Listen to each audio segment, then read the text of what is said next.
You've waited all year. You know it, because that's how long it takes. If you want to get through a year, you got to wait a year. That's clockwork, baby. But college football is back, and so are the traditions, the tailgates, and the great offers from DraftKings Sportsbook. Yep. Kick off the season with DraftKings Sportsbook. Download the app now and use code Theo. New customers can score $200 in bonus bets instantly when they bet just $5 on any college football bet. Only on DraftKings Sportsbook with code Theo. Gambling problem? Call 1-800-GAMBLER. In New York, call 877-8-HOPENY or text HOPE-NY 467-369. In West Virginia, visit www.1800gambler.net. In partnership with Hollywood Casino at Charlestown Races, all games regulated by West Virginia Lottery. Please play responsibly. Internet help is available for problem gambling. Call 888-789-7777 or visit ccpg.org. On behalf of Boot Hill Casino Resort, Kansas, 21 plus in most eligible states, but age varies by jurisdiction. See DraftKings.com for details and state-specific responsible gaming resources. Bonus bets expire 7 days after issuance. Eligibility and deposit restrictions apply. Terms at sportsbook.draftkings.com/baseball terms. All right, I have some new tour dates to announce. We've just added a third show in Milwaukee on September 9th at the Riverside Theater. Tickets for that are on sale now. I'll also be in Oakland, California, Akron, Ohio, Washington, D.C., Las Vegas, Nevada.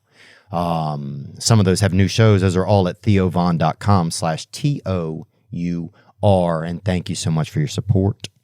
New merch for you merch heads out there. We've got some new shorts. That's right, the Rat Life shorts in blue, salmon, and sand. We've also got the new tie-dye Be Good to Yourself tees in aqua, creamsicle, and indigo. Get that and more only at theovonstore.com. Today's guest is a doctor of death, baby. He's that coroner, and he's that death man. He sits right there on the doorstep of the devil, and when the buzzer rings, he answers it. He's based out of Lafayette, Louisiana, and they got it all going down there, all type of death happening, and he's going to tell us more about it. I'm grateful for his time today. He's 18 years in the profession. Today.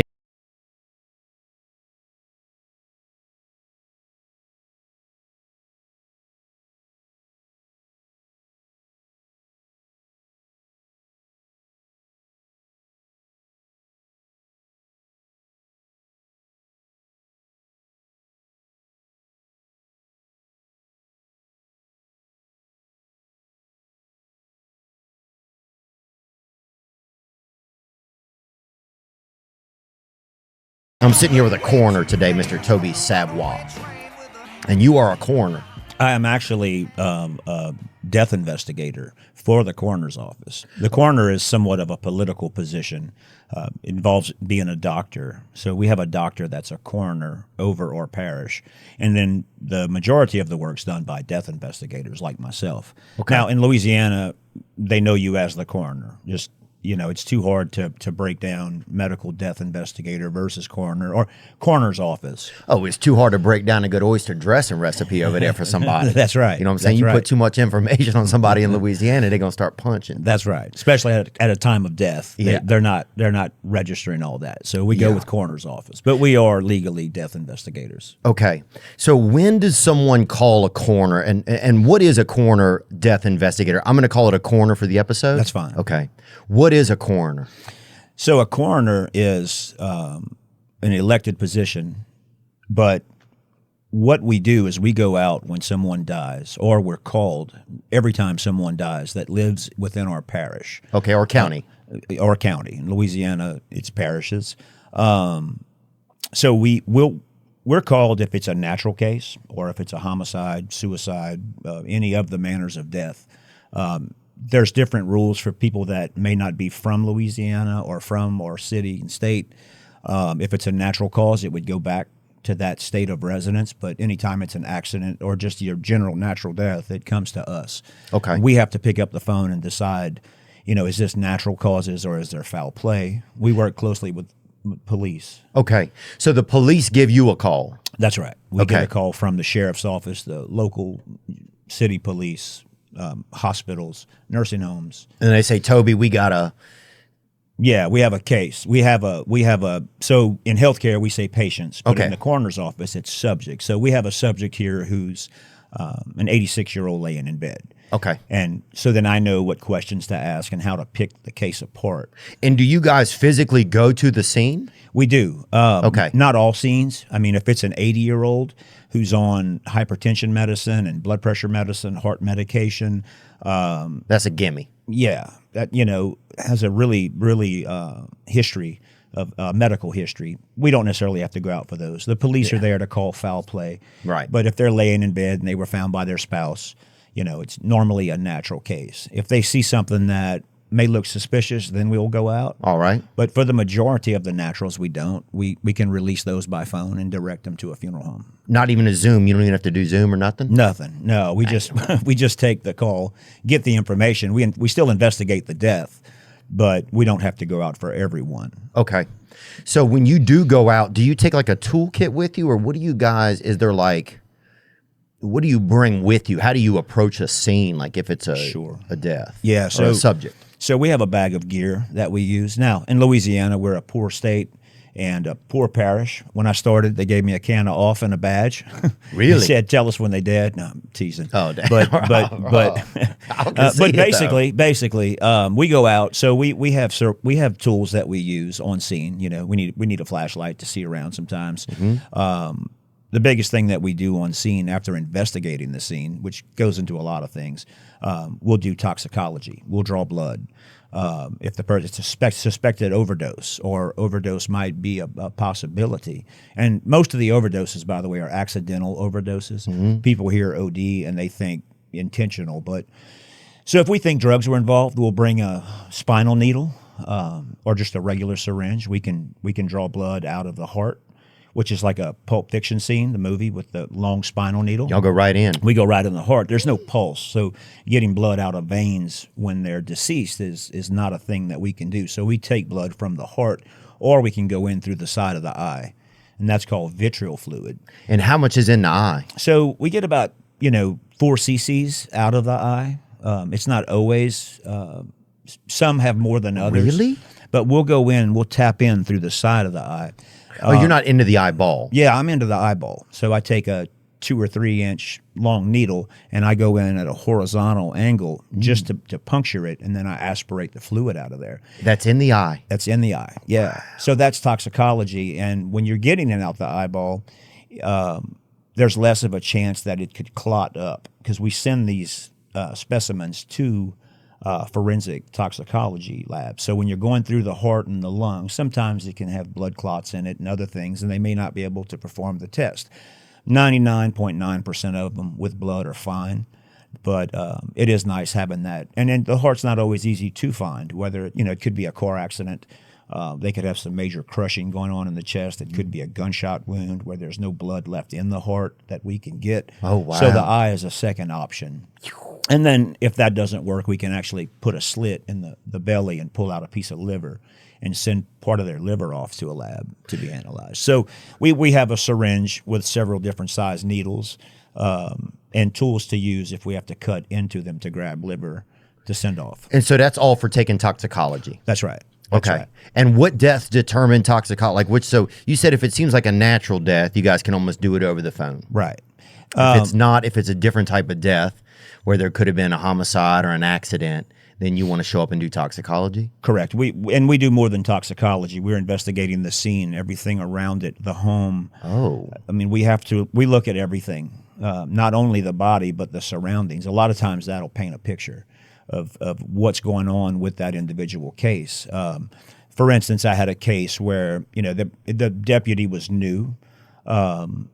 He thought it was suspicious because the 80-year-old wife woke up and noticed her spouse was cold. Mm-hmm. And the timeline on that case, the deputy said he's really cold and she's just finding him. Well, that's natural. You're sleeping. You may not notice your significant other is cold to the touch until later. Especially if you don't have any type of intimate relationship. Right. Know? Well, you're 80 years old.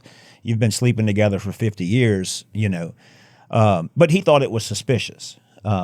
So in that regard, I went out and said, no, she just rolled over and noticed that he was cold. There's no foul play here. This 80-year-old lady didn't whack her husband, after marriage for 50 years. And if she did without showing signs of any trauma, then good for her. Yeah. They've been married for way too long. But no, so some naturals. No, at some point, somebody, you got to give her the benefit of the doubt. Yeah. We'll go out. when they question some things. Like, so say on a scene, are the police or sheriffs, are they happy to see you, or do you sometimes, do they think, oh, this guy tries to contradict what we think usually? No, they really like when we come out. A lot of times detectives will wait to hear if we're responding. If we're responding, then there could be something abnormal. Then detectives will also come. Okay. Different agencies use their detectives in different ways. Some respond to all, others don't.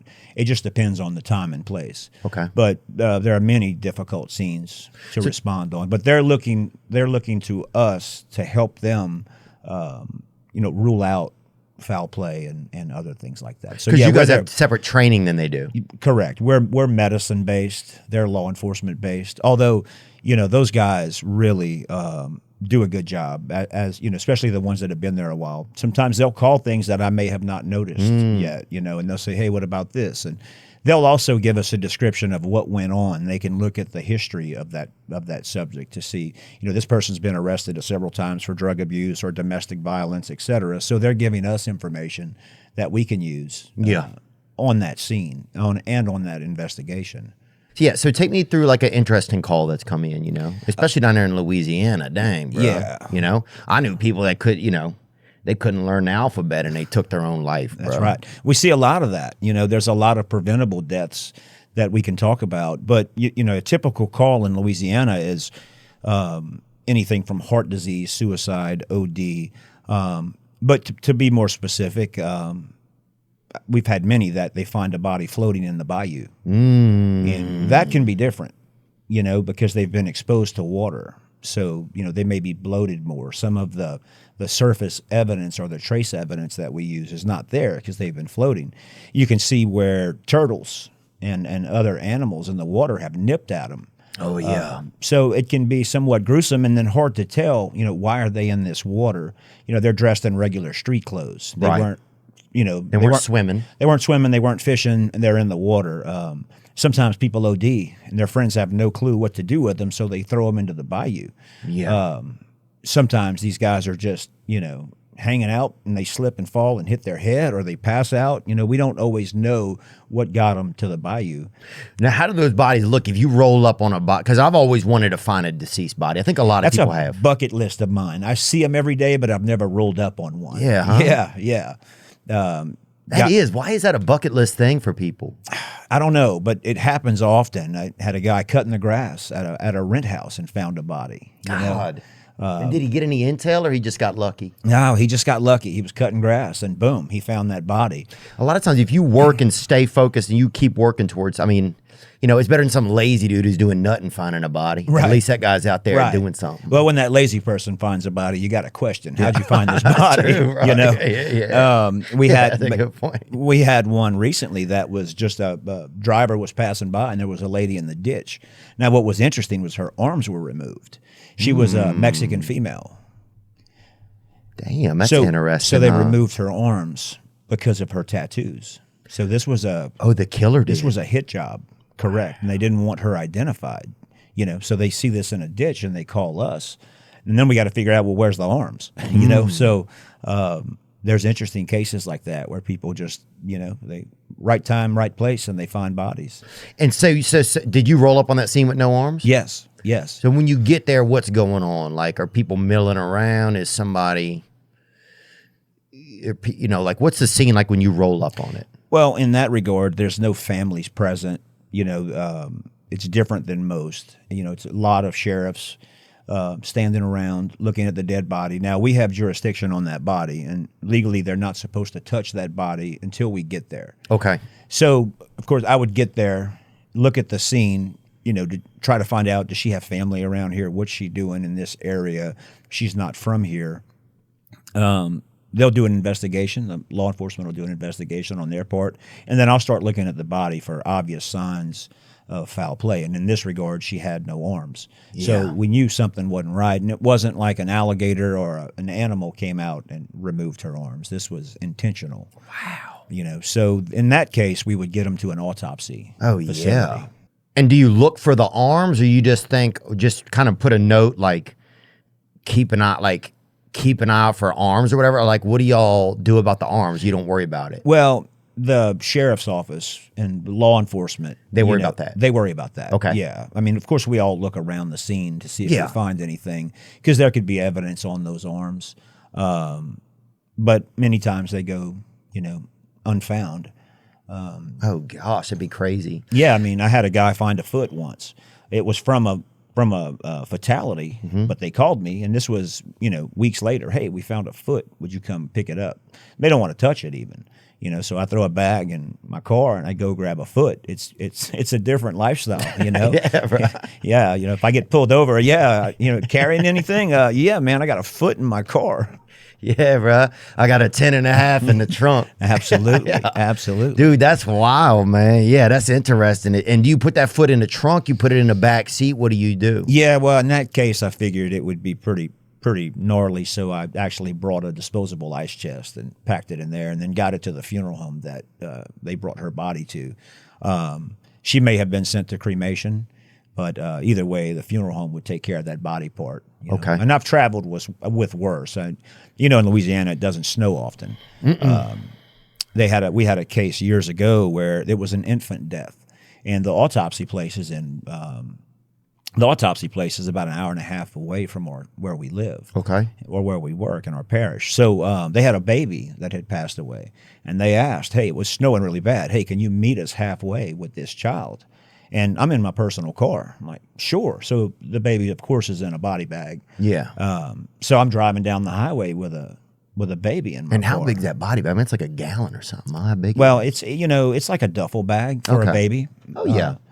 But you get pulled over, and I have an unmarked car. I'm in street clothes or normally scrubs, and yeah. what are you carrying? At least you're not in a Miata or something. Yeah, That'd yeah. be the worst, bro. You get pulled over in a Miata and you got a baby in a duffel bag, bro. Well, I kind of went over the speed limit just to kind of maybe man, if I could only get pulled over here, it would be an interesting case. That'd be But fascinating. no, it's sad for when we lose babies like that. But the fact of the matter is, the baby needed to go to autopsy, and we'll do anything we can to assist in that regard. And if it meant driving through the snow 30, 45 minutes, we'll do that. Yeah. That's some of the things that we do to help.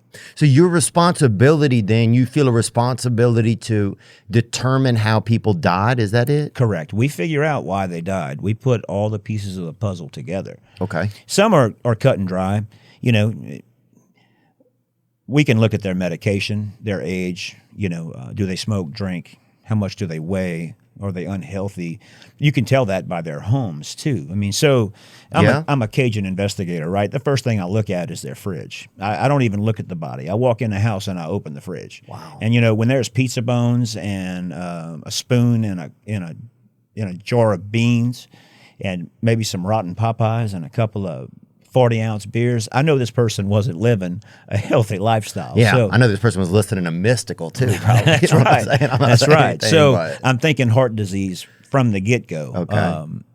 So, again, we look at their home, the cleanliness, the order of their home. You can tell how people live. So a lot of times the body is a reflection of its environment that it lives in. Absolutely. Wow. So I was called to one case where the deputies said, this case is unusual. We'd like you to come out. And so then I go out, and they had noticed some blood dripping on the floor, blood stains. Out of the body? Just on the floor. Okay, that's So- all they'd noticed. Right. They saw that, and then the body was an adult male on a couch. Okay. So I walk into the house, and I mean, we're reading everything the minute we get on scene. Even what friends and family are there, how do they look, who's their neighbors, what area they live in. So I walk into the house, and this was kind of in the country, and the first thing I see is he had Mickey's Malt Liquor memorabilia everywhere. So I said, okay, I like this guy's style. He's a middle-aged guy. Yeah, he's a Kappa Sig probably. Yeah. So I'm looking at that, and then I asked the detectives to show me where the blood stains are. Well, I go and I look, and there were some cobwebs over the door, so I could tell that home that area of the house hadn't been used. Okay. Just from the cobwebs and stuff. Okay. There. But when I opened the fridge, there was an intact hog's head in the fridge with fur on it. Ooh. I mean, that's odd, you know. And then I look in the oven, and the guy's making cracklings in an oven. Now, if you've ever made cracklings, you know, you're stirring those in grease. When you're baking cracklings on a Tuesday night and you save the hog's head to make hog's head cheese later, you're going to definitely have heart disease. You know, there's no foul play here, fellas. And that blood probably came when he was moving the hog's head from the kitchen to from the counter to the refrigerator. Oh, from the actual hog, you think? Yeah, Wow. absolutely. So, you know, Damn, again, that's when you're on your last limb for a snack, man. I mean, you know? Yeah. That's crazy, When you bro. baking cracklings, bro, you're going to have high cholesterol at a minimum. But, you know, again, the blood stains triggered the law enforcement to call, and the fridge told me the story. Yeah. As well as the way the guy lived. He smoked cigarettes. He had, you know, alcohol everywhere. And Papa was a Rolling Stone. You know, he that environment told me, you know, what was going on with him. Right. It gave you a lot of clues right there. Yeah, cracklings. You got to have the heat's got to be so high on cracklings, man. You can't do it in an oven, I don't think. I've never tried it. I don't know, but he was. You know, he definitely tried to pull up how to make cracklings. See if you could pull that. I just want to get this recipe. My sister would make them out there. They lived off in Gonzales. So we make them. You get a big, large black pot. Right. You put it out in the yard. You got to cut that stuff up, the fire under it. You cut that fat up, and then you put it in grease. Yeah. And you just constantly stir that grease. Pour into a pot deep enough that the top of oil is at least 6 inches from the rim. Place over medium-high heat. When the oil reaches 225 degrees on a deep fat frying thermometer, add the pork cubes and start stirring to prevent clumping. Yeah, so it's high oil. I guess you can bake them if you baked them long enough, but... God, that's risky, though. Yeah, it can't taste good. I don't know. Yeah, I couldn't imagine it.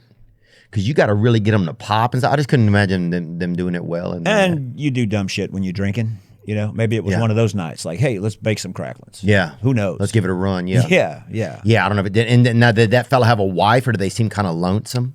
No, he was single. He did have a family, children, you know, on scene. But he lived alone.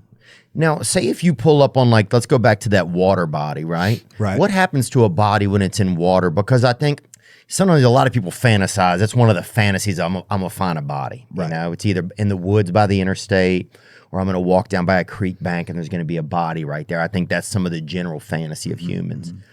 What does that body realistically look like, depending on how long it's been in? Yeah, so, you know, it bloats. You get a lot of bloating in the water. The whole body puffs up. Normally the tongue protrudes out.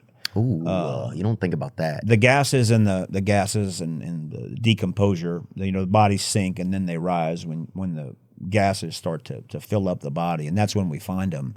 A lot of times they'll be snagged in branches on a bayou or in a river, but that body's going to bloat a lot. And then again, turtles and other animals out in the water will start pecking at them. So it looks a little bit more traumatic than it is. But if we're unsure, we can always send that body to autopsy to try to determine exactly what happened. And they'll take them apart. And a lot of times they'll cut into their heart and realize, well, this guy had a massive heart attack. I see. You know, so there was no foul play. Or he's full of drugs and there's no external trauma, so nobody hit him in the back of the head and threw him in there. Yeah, maybe pull up a little water bloat for us. Ooh. Yeah, so that's, you know, you What, can that find guy on the anything left? online these days. That dude looks like a Simpsons character, huh? He does. Sorry to say that. I feel bad. It's a human being. Oh my gosh, dude. Well- So we go from looking pretty healthy to not healthy pretty quickly. I mean, that's unbelievable. Yeah, and you know, especially in Louisiana, it's so hot and so humid, and you'd just be amazed at people that live with no electricity. Oh, bro, if you leave a baby in the yard for 30 minutes, bro, it'll have algae on one side of it. Yeah. I mean, it's It's just like that. Nature really reigns supreme down there. it really does. With the busy fall season just around the corner, you may be looking for wholesome, convenient meals for jam-packed days. Some days you're just so jam-packed. You're like, gosh, I'm just jam-packed. Factor is America's #1 ready-to-eat meal kit. They can help you fuel up fast with chef-prepared, dietitian-approved, ready-to-eat meals delivered straight to your door. I've had them. What did I have the other day? I had a beautiful little It was a chicken and a mushroom, beautiful little deal. I don't remember exactly what it was, but God, it was tasty, and I was grateful that I had it. Just had to heat it up. Refresh your healthy habits without missing a beat. Choose from 34 plus weekly, flavor-packed, dietitian-approved, ready to eat in 2 minutes. That's right. And they've got all types over there, depending on what you want to eat. You know, they got calorie smart meals, protein plus meals. You can put it together. They have breakfast items as well, including apple cinnamon pancakes, bacon and cheddar egg bites, and potato bacon and egg breakfast skillet. Head to factormeals.com/Theo50. That's right. And use code Theo50 to get 50% off. That's a lot. That's code Theo50, Theo50, the number, Theo50 at factormeals.com/Theo50 to get 50% off. That's right, factormeals.com/Theo50. Blue Chew. I've taken them nibblers, baby. Them edible, they're uppers, they sex uppers. That's what they are. If you want to bring the heat in the bedroom, but really if you just want to be assured that you're going to have a little extra churn in that butter maker, baby, that's what I'm talking about. BlueChew.com. Blue Chew is a unique online service that delivers the same active ingredients as Viagra, Cialis, and Levitra, but in chewable tablets and at a fraction of the cost. The best part, it's all done online. So you don't have to go into a dark alley or go into, sneak behind your uncle's lazy boy and make a dirty deal back there. You can do it out in the open. That's right. Does it work? Do you think you need it? Try it for a month for free, and you'll see. You're going to love it. You could be missing out on the best sex of your life with Blue Chew. Men everywhere are excited to see the postman because when your package has arrived, your package has arrived. Wiener. That's right. And we've got a special deal for our listeners. Try Blue Chew free when you use our promo code THEO at checkout. Just pay $5 shipping. That's BLUECHEW.com, promo code Theo. To receive your first month free, visit BlueChew.com for more details and important safety information. We thank Blue Chew for sponsoring the podcast. I'm just amazed at how many senior citizens live with no running water, no electricity in August when it's 100 degrees outside. Yeah. But it's all over Louisiana. These senior citizens have a hard time paying for their medication, much less an expensive electricity bill. And then some people are just really hardcore on drugs. We had a house one time that in the kitchen, there was a piece of plywood. And when the officer slid the plywood back, that's where they were using the restroom. They were shitting in a hole in the kitchen, and then they would cover it up with a piece of wood. I mean, that's pretty hardcore in your home. But you'll see Vietnamese too, really. You'll see that, with people that just abuse drugs to the point of, they're living in condemned homes or. Yeah, what's that been like with the drug use and stuff? Like, do you guys come upon a lot of like ODs and stuff? Has that changed the way you even approach the industry? I mean, how busy has that gotten things? Yeah, that's when I first started, 18 years ago, we would have occasional ODs, accidental ODs, but that has increased by 1,000 since fentanyl has hit the streets. Fentanyl and crystal meth. The ODs are every day. It affects every age group you can imagine. Really? The opioid epidemic came, and that was started. The whole opioid thing was started when hospitals started using surveys to compare themselves to other hospitals. It was called the Press Ganey, and one of the questions in that survey was, how did we treat your pain? So. And then the reason behind the survey was hospitals all have the same equipment. You have the same MRI as the hospital 20 miles down the road. All your equipment's the same. But what can you do better than another? And that's customer service. Wow. So all these patients would get these satisfaction surveys in the mail, and I worked in the hospitals, and so we would actually skit things. So when they got home, they would remember key words, and they would rate us, or they would give us a good rating. For instance, did they have enough time for you in the hospital? So we were instructed to say, is there anything else I can do for you? I have time. So it was this. We were. It's planning. A plan. It's a strategy. Wow. Yeah, and so then how did we treat your pain was another one. And the Press Ganey, it was called. Yeah, and it was it's a great program. It teaches people people in hospitals how to really go the extra mile for patients. We do things that we don't think about. We close that door before we do a test on you, so you're not exposed. But you don't really know that we're doing that. So things like, hey, I'm going to close this door for your privacy, and it was a great program. But one of the things was pain control. So you think that was? Do you think that was the motive of the program, or do you think that was just a side effect of the program? That was a side effect. So you don't think that they strategized this program just in order to get people to be able to give them for them to notice, okay, for them to get that answer about the pain? Right? No, not at all. It was absolutely a side effect, if you will, of that. Press Ganey, it's called? Yeah. Let's bring it up. I don't know if that's still a survey. They still do surveys, of course. Right. But in the 90s, that was one that 98% of all hospitals used. A lot of hospitals were owned by the same corporation, so you had 5 or 6 hospitals in your area, and they would do side-by-side comparisons of each other. And we all wanted to have the highest rating. Right, so your hospital wants to go for the best rating. We're ranked number 5 in the nation. We're ranked number 3 in the parish, 2 in the state. Exactly. So this is Press Ganey right here, and they are get to know your patients like never before. See patients from every angle to prioritize and predict their needs. You scroll down a little. Just want to see what it is. So it's about patient experience tools. Yes. So this is a company that helps practitioners, I guess, know how to best treat their patients. Is that right? Correct. Okay, Press Ganey. So when you go to the hospital, even today, when you get home, you'll get a survey in the mail. I see. And then, you fill out that survey and mail it back. Same as when you call AT&T and they say, would you hold, to complete this customer service survey? But so then, how did we treat your pain was one of them. And so then physicians started ordering more pain medication, not intentionally to hurt the patient. This wasn't the goal. But you'd get a patient with a broken arm, and instead of getting 15 tablets on discharge, they'd give you 60.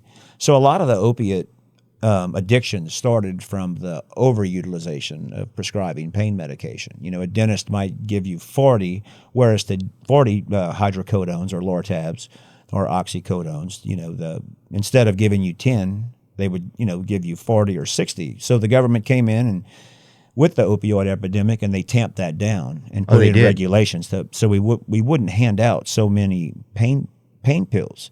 The addiction rose by 100%. But it took a long time for them to come in and do that. Yeah, it did. And so then, so you guys were experiencing a lot of overdose deaths. Not so, yes, but the overdoses weren't necessarily from just taking hydro-APAP. Okay. There was always like a poly drug abuse, meaning multiple drugs being used. But those were still rare at the time. We didn't get as many overdoses as we do now. I miss crack. The crack days were so much easier than the fentanyl days. Because why is that? Because it's that much more lethal. Crack is? Yeah. Oh, fentanyl. Fentanyl is much more, the crack epidemic was a thing. But then when the pain epidemic hit, that's when we really started losing people. So what's the difference between like a crack death and a fentanyl death? Well, I mean, it's basically going to be a cardiac event. Fentanyl, you stop breathing. That's a very powerful drug. Back to the opioid, the docs were giving out medication. People were getting addicted, and then the government came in and stopped it. And they just cut everybody off, and they made it to where physicians could get in a lot of trouble if they overprescribed. And then I think they came back after that just recently and said, hey, we didn't mean not to treat people with pain, because then you have a lot of people turning to heroin. You know, when you're taking opiates and you're on them for, 5 or 6 years and you're addicted, and then one day you just can't get any, a lot of people turn to heroin. We really didn't have a great system to get people into rehabs. You know, if you want to commit somebody for drug abuse, they have to go voluntarily. And you can imagine that not everyone wants to go. Another role of the coroner's office, we have the ability to remove you from we can take you and send you somewhere Really? against your will. Yeah, and that's the other arm of the coroner's office. Oh, I didn't know that at all. But how do you get those calls? Because you think the coroner or death investigators are just getting called about death. So who's calling you? Yeah, to be like, hey, law enforcement, they know that. Oh, they say, hey, this guy over here, we think he should be 5150 or something? Yeah, he needs to be in a hospital. Okay. We need to get him to an ER and into a psych hospital. Can you guys help us with that? Right. So so that we fill out paperwork, the coroner actually signs off on the paperwork, and then the police can go and remove you against your will and bring you to an ER. But we send all these patients to the ER, and a lot of times they're let go. You know, I can have a 18-year-old girl that's shooting heroin and smoking crack and drinking, and she gets to the ER and they say, well, yeah, you have a problem, but drugs are your choice, so therefore I'm going to discharge you. And the reasoning behind that is we have a broken system. I don't know how you fix that. But so then they get to the ER, and the ER doctors know, I can't force this person to go to rehab. Yeah. You know that if you want to quit, it has to be your decision. So a lot of those patients are let go. And then unfortunately, we'll get a coroner call on an OD from one of those exact patients that we sent to the ER. So you see a lot of repeat offender, hypothetically it's repeat offenders when these people show back up or repeatedly have harmed themselves with drugs. And then a lot of second, third times it's death? Absolutely. Wow. I mean, most patients, I say most patients, a lot of patients have a psychiatric diagnosis. So when there's a dual diagnosis, you can put them in a rehab, in a psych facility. But even that is a 5 to 6 day stay, and then they're discharged. Yeah. And then they have to get home and take their medication that was prescribed, which they don't. So then they end up coming back through their coroner's office and going back to the ER. You know, some of these guys on drugs, there was one that really that was really hard to deal with recently, was a veteran. I know his family. They had played some audio recordings of this guy just crying at night, saying he needed help, but then he would turn to meth and get high and then refuse help. Yeah, I mean, this guy had kills under his belt, you know, and we don't want to label people, well, he's just a meth junkie. I mean, these people all have problems, and they didn't grow up saying, I want to be this person. But this one in particular, you know, went to Iraq and killed some people, and now he's back and he's messed up and he can't make the right decisions, and eventually he'll die. But he has to ultimately agree to go get help. So it's a hard process on some. Yeah. We lose people. You know? Yeah, and it's tough waiting for somebody to get well enough or have enough of a breakthrough their own vision or perspective to see that they need help. That's the hardest thing to try, and you can't really influence anybody, you know? I mean, you can, but it's just, nobody wants to hear that. People don't want to hear often you need help. They just don't accept it, you know? Or, yeah, you or can they're try. too drugged up sometimes.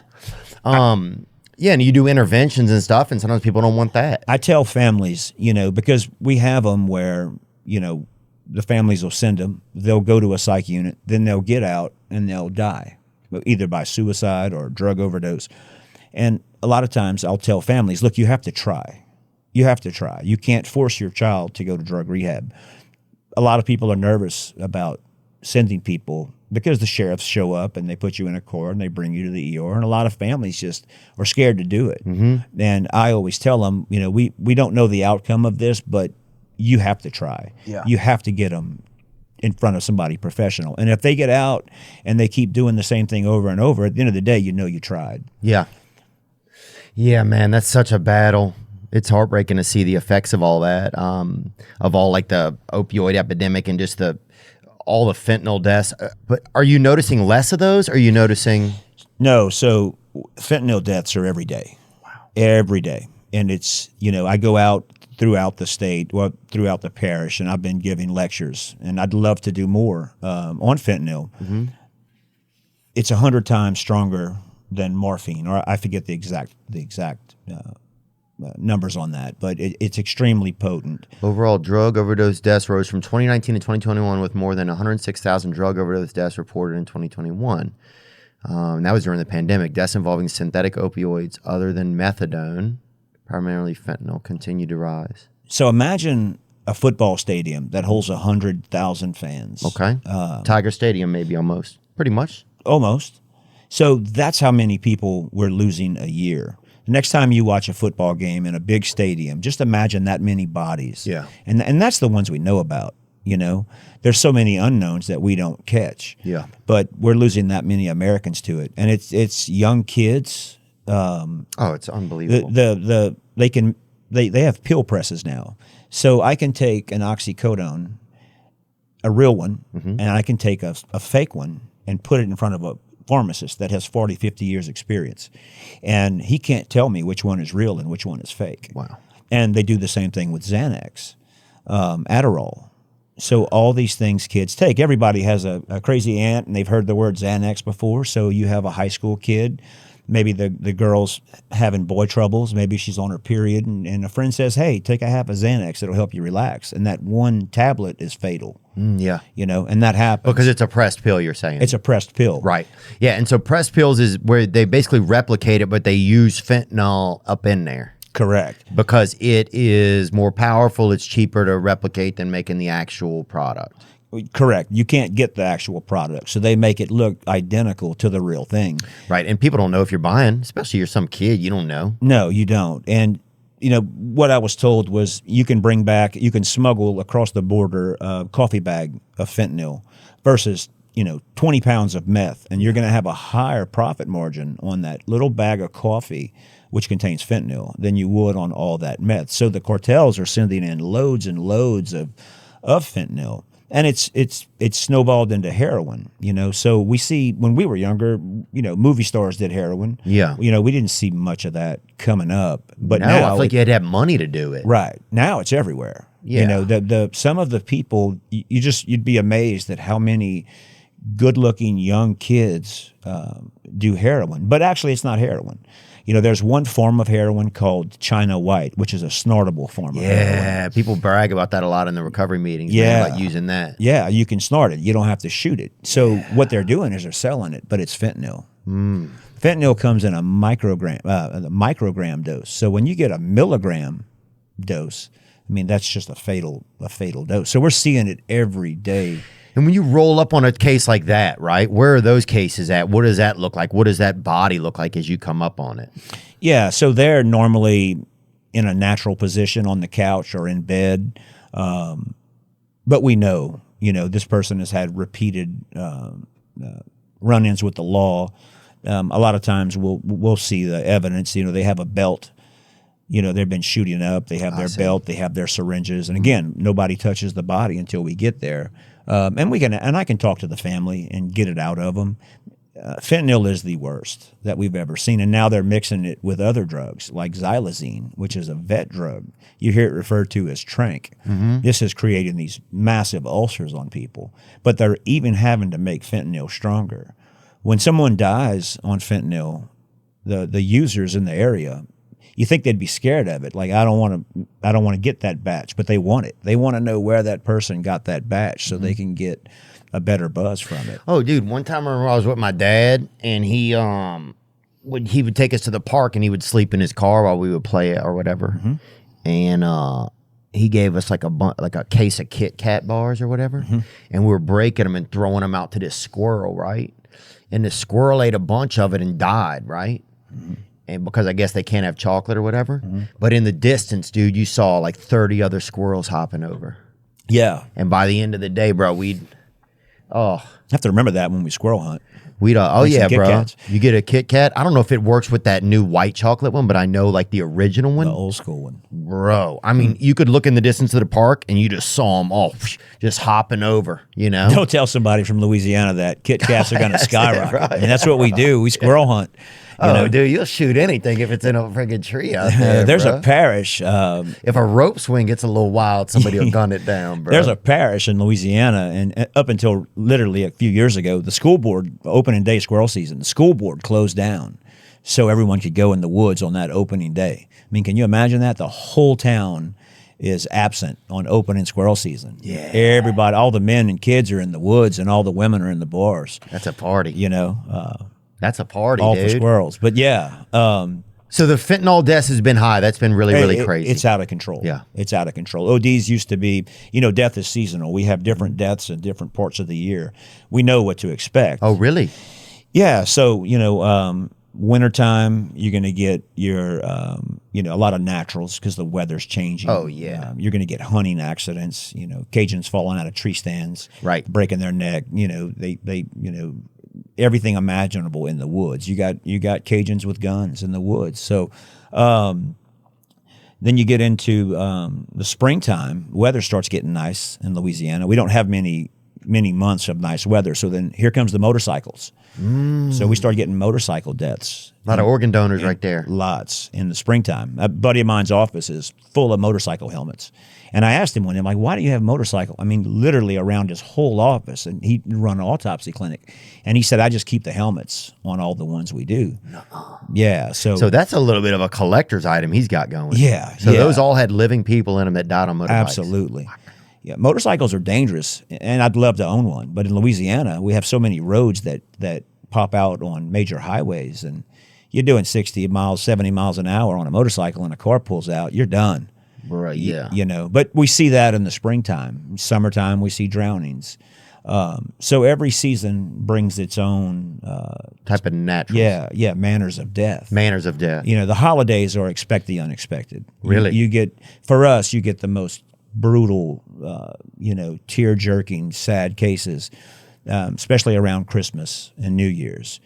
Whether it's like, take me through something. Yeah, so a family, you could have, a family dies, or children, a lot of children. So a family that mom and dad have 3 or 4 kids. 3 or 4 kids are killed 2 days before Christmas in a car accident. I mean, how do you deal with that as a parent? It's hard enough to lose one, much less all. But again, that's the holidays. We get these heart-wrenching cases. I always tell people to expect the unexpected and during the holiday time. You really have to be careful. In Louisiana, we drink 24/7, all day. Oh, yeah. It's just what we do in Louisiana. And so driving, a lot of people going to Christmas parties and events. They pull out in front of drinking somebody. and driving. There's preventable deaths.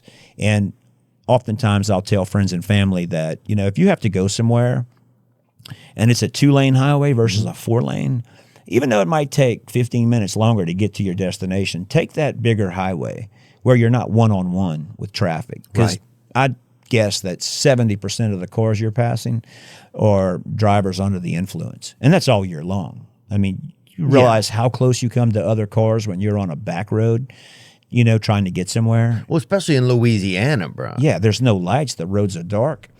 And also, I remember even back in the day, man, when you got out of work, you got a freaking beer. Yeah, you'd see people all the time driving home at the stop, going across the causeway or something, and they wave at you and they show you their beer, bro. It's part of the culture. I don't know about anywhere else, but in Louisiana, we have places where you can pull up drive-in windows and get margaritas. That's just common. Oh, you could stick your head in a stranger's fucking house window and they'll put a shot of brandy in your throat. That's right. If you need it. So yeah, that's just Louisiana, bro. It's just part of it, I think. So that makes road safety that much more dangerous. Take me on has there been a case, take me on a kind of a heart-wrenching case, and I don't know, I feel horrible even saying that, but take me on one that really took your heart out of your body, man. Well, first I want to give my condolences to the police officers that have been shot. Lately, where I'm from, the parish that I live in, neighbors of our parishes next to us. Were you on Vermilion? Where are you guys? In St. Landry. Okay. So Lafayette Parish, Evangeline Parish, just in the last week, they've had 3 or 4 incidences where officers have been shot and killed. So it's really sad. Those are always tough. Police officers are good guys.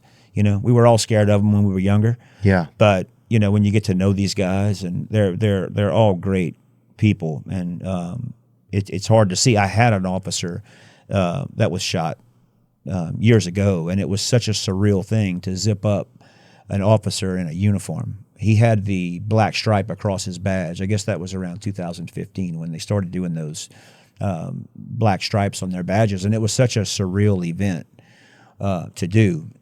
But back to those heart-wrenching cases, for me, it would be friends, family of friends.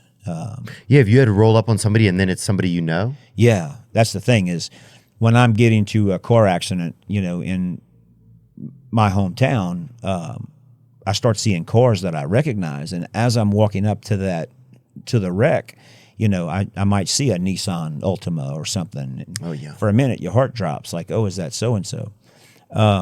My best friend lost his wife unexpectedly. And so they had moved in from Tennessee, and he had lost his wife unexpectedly. And that was really hard. They had, 3 young children at the time, and it was hard dealing with that case. A 13-year-old girl taught me more that night than, still to this day, when it was right around Christmas, and I can remember having to take them to the ER to show them their mother.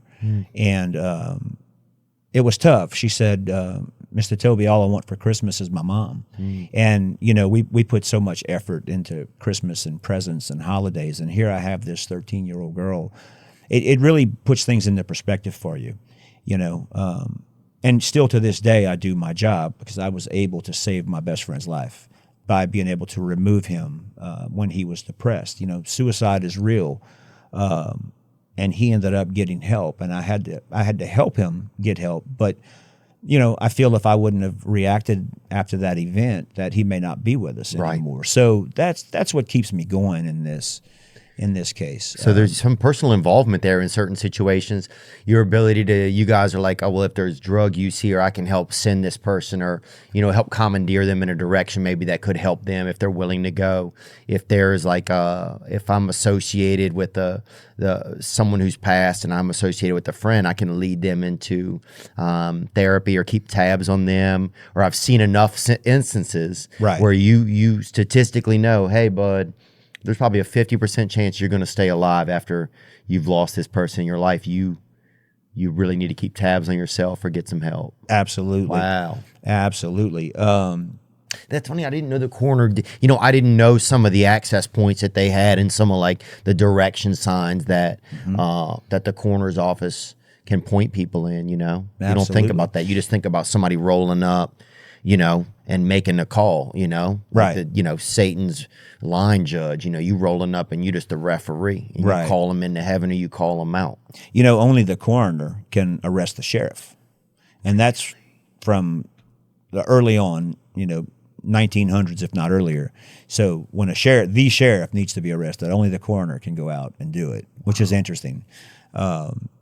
There's all kinds of things that we do. There's also sexual violence, and when rapes are involved, that goes to the coroner's office, and they do, we normally send people to get rape kits done, but domestic violence and things like that also fall under the coroner umbrella. We do a lot of things. And is it straight rapes or gay rapes? Like, do they all happen? It would be, well, I guess they all happen, but I don't know how to answer that one. When a woman is assaulted, and it could be a woman or man. Absolutely. Wow. Absolutely. We'll refer them, to an ER where there's the appropriate staff to do that. We're rural. We're a rural coroner's office. So now, how can they trump? How can somebody trick you? How do they trick the coroner? Say there's a police officer or something, right? Or somebody in a town wants to trick the coroner. A body is deceased. Okay. And they want to, and maybe they did it, right? Or there's some espionage going on. How do they get it past the coroner? Because I've heard that if you can trick the coroner, sometimes you could get away with murder. That would be a true statement, but it's hard to trick the coroner. Right. I don't know that. Well, if someone does, we had a case, for instance, where the wife shot the man.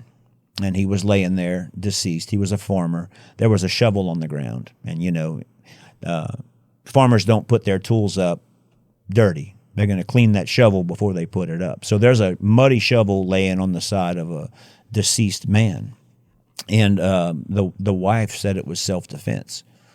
So when we walked up to the shovel, we just picked it up and dropped it from 2 or 3 feet, and all the dirt fell off. So you mean to tell me you shot him twice?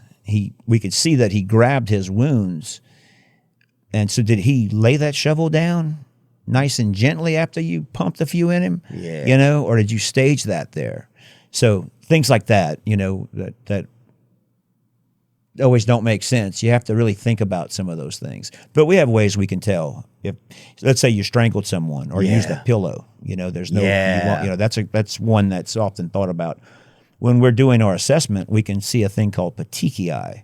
So it's basically retinal hemorrhaging.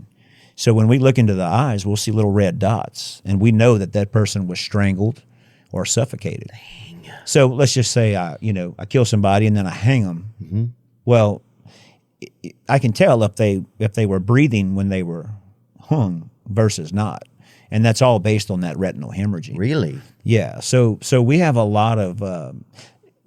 Another thing is lividity, the livor mortis. So if you die laying on your back, after a few hours, your body will appear red on the surface that's laying on the ground, because blood, when it stops flowing, drops. Okay. So if I walk into a house and you're laying on your stomach, but your back is red, well, somebody moved that body for sure, So we can tell when people try to, and a lot of times it's they rolled them over to do CPR. Most of the time it's innocent, but there's ways to tell. So that's when the forensics come into play. We look for deception when we're talking to people. We get stories from family members, and even social media. You'd be surprised that since the evolution of social media, that how much that helps us. Yeah, I saw in that they had that case in South Carolina, that Murdaugh case or something. Yeah, If you saw that or not, where the man allegedly killed, I think he was convicted of shooting his wife and son. Mm-hmm. But they had some social media of the kids where it had been a few minutes earlier, and they could hear the dad's voice in the background, so they determined that they had been in the same space at the same time or something. Mm-hmm. Cell phones, Facebook. I've had a case where the guy posted, "I'm sweating like a whore in church," and then he's found deceased, and he's holding his chest. Well, that tells me he had a heart attack after I examine him and rule out foul play. Maybe an adult saying, "Man, people like to say, how bad they feel on social media. My leg's killing me today." Well, we can tell if they threw a blood clot. So when somebody throws a blood clot, they have this cyanotic or bluish color from the nipple line up, and that tells us, okay, they threw a blood clot. What does throw a blood clot? Well, so basically a piece of fat gets clogged up in your pulmonary and cardiovascular system, and you die. I mean, it could happen to any one of us at any second of the day. Oh, God. I mean, you throw a blood clot, it's called a pulmonary embolism. And what should you do right when it happens? What do you do if you want to live? You start CPR, but sometimes you can't save them. I mean, most of the time it's really hard. Now, there are tests that can determine if you're likely to have one. So they start you on blood thinners. Okay. Very common that people are on blood thinners, people with heart disease. We can manage that with blood thinners, but you can't stop them all depending on the size of the clot. Yeah. It's called a DVT, deep vein thrombosis. And majority of people in Louisiana, what happens is the veins in the legs narrow. Oh, yeah, I've seen some. And that's from anything from nicotine to poor, high cholesterol. Bad shrimp. Oh, yeah, bad shrimp, too much boudin cracklings. All your arteries and veins get clogged up, and there's not much room for air there. So a piece of fat breaks off, and you're out, lights out. Damn, bro. We've had people in the ER. In ICU. They're there for a blood clot, and they code, and there's not much we can do to save them. But we'll look at social media, and the person might say, hey, I just recently had a surgery on my leg, or my knee's been throbbing, or my legs are throbbing, or my calf is, swollen. People post all kinds of things. Yeah. So that can help us paint that picture as to what may have happened in the death. Some of you guys have seen me in the past on social media cooking up a beautiful little steak or little cutlet in a pan, a real pan that looked like it had been through the Civil War or something. It was like an infantry style pan. But that has changed for me now that I'm using Hexclad. And today's episode is sponsored by them, the revolutionary cookware company Hexclad. When choosing pots and pans, you used to have to pick between the performance of stainless steel, the durability of cast iron, and the convenience of nonstick. But with Hexclad, you can finally have it all. Hexclad's patented technology finally gives you the benefits of all three in only one pan. That's right. And I'm telling you, whatever you bring into these pans, if you're trying to make you a bouillabaisse or a souffle, if you're trying to make a curry or a rigatoni, whatever you're trying to make, this will get it done. All of Hexclad's products are backed by a lifetime warranty. That's right. You will literally never have to buy another set of pots and pans for the rest of your life. Some would say that Gordon Ramsay is the toughest critic in the world, and these are the pots and pans that he uses. Get 10% off with the code Theo at hexclad.com.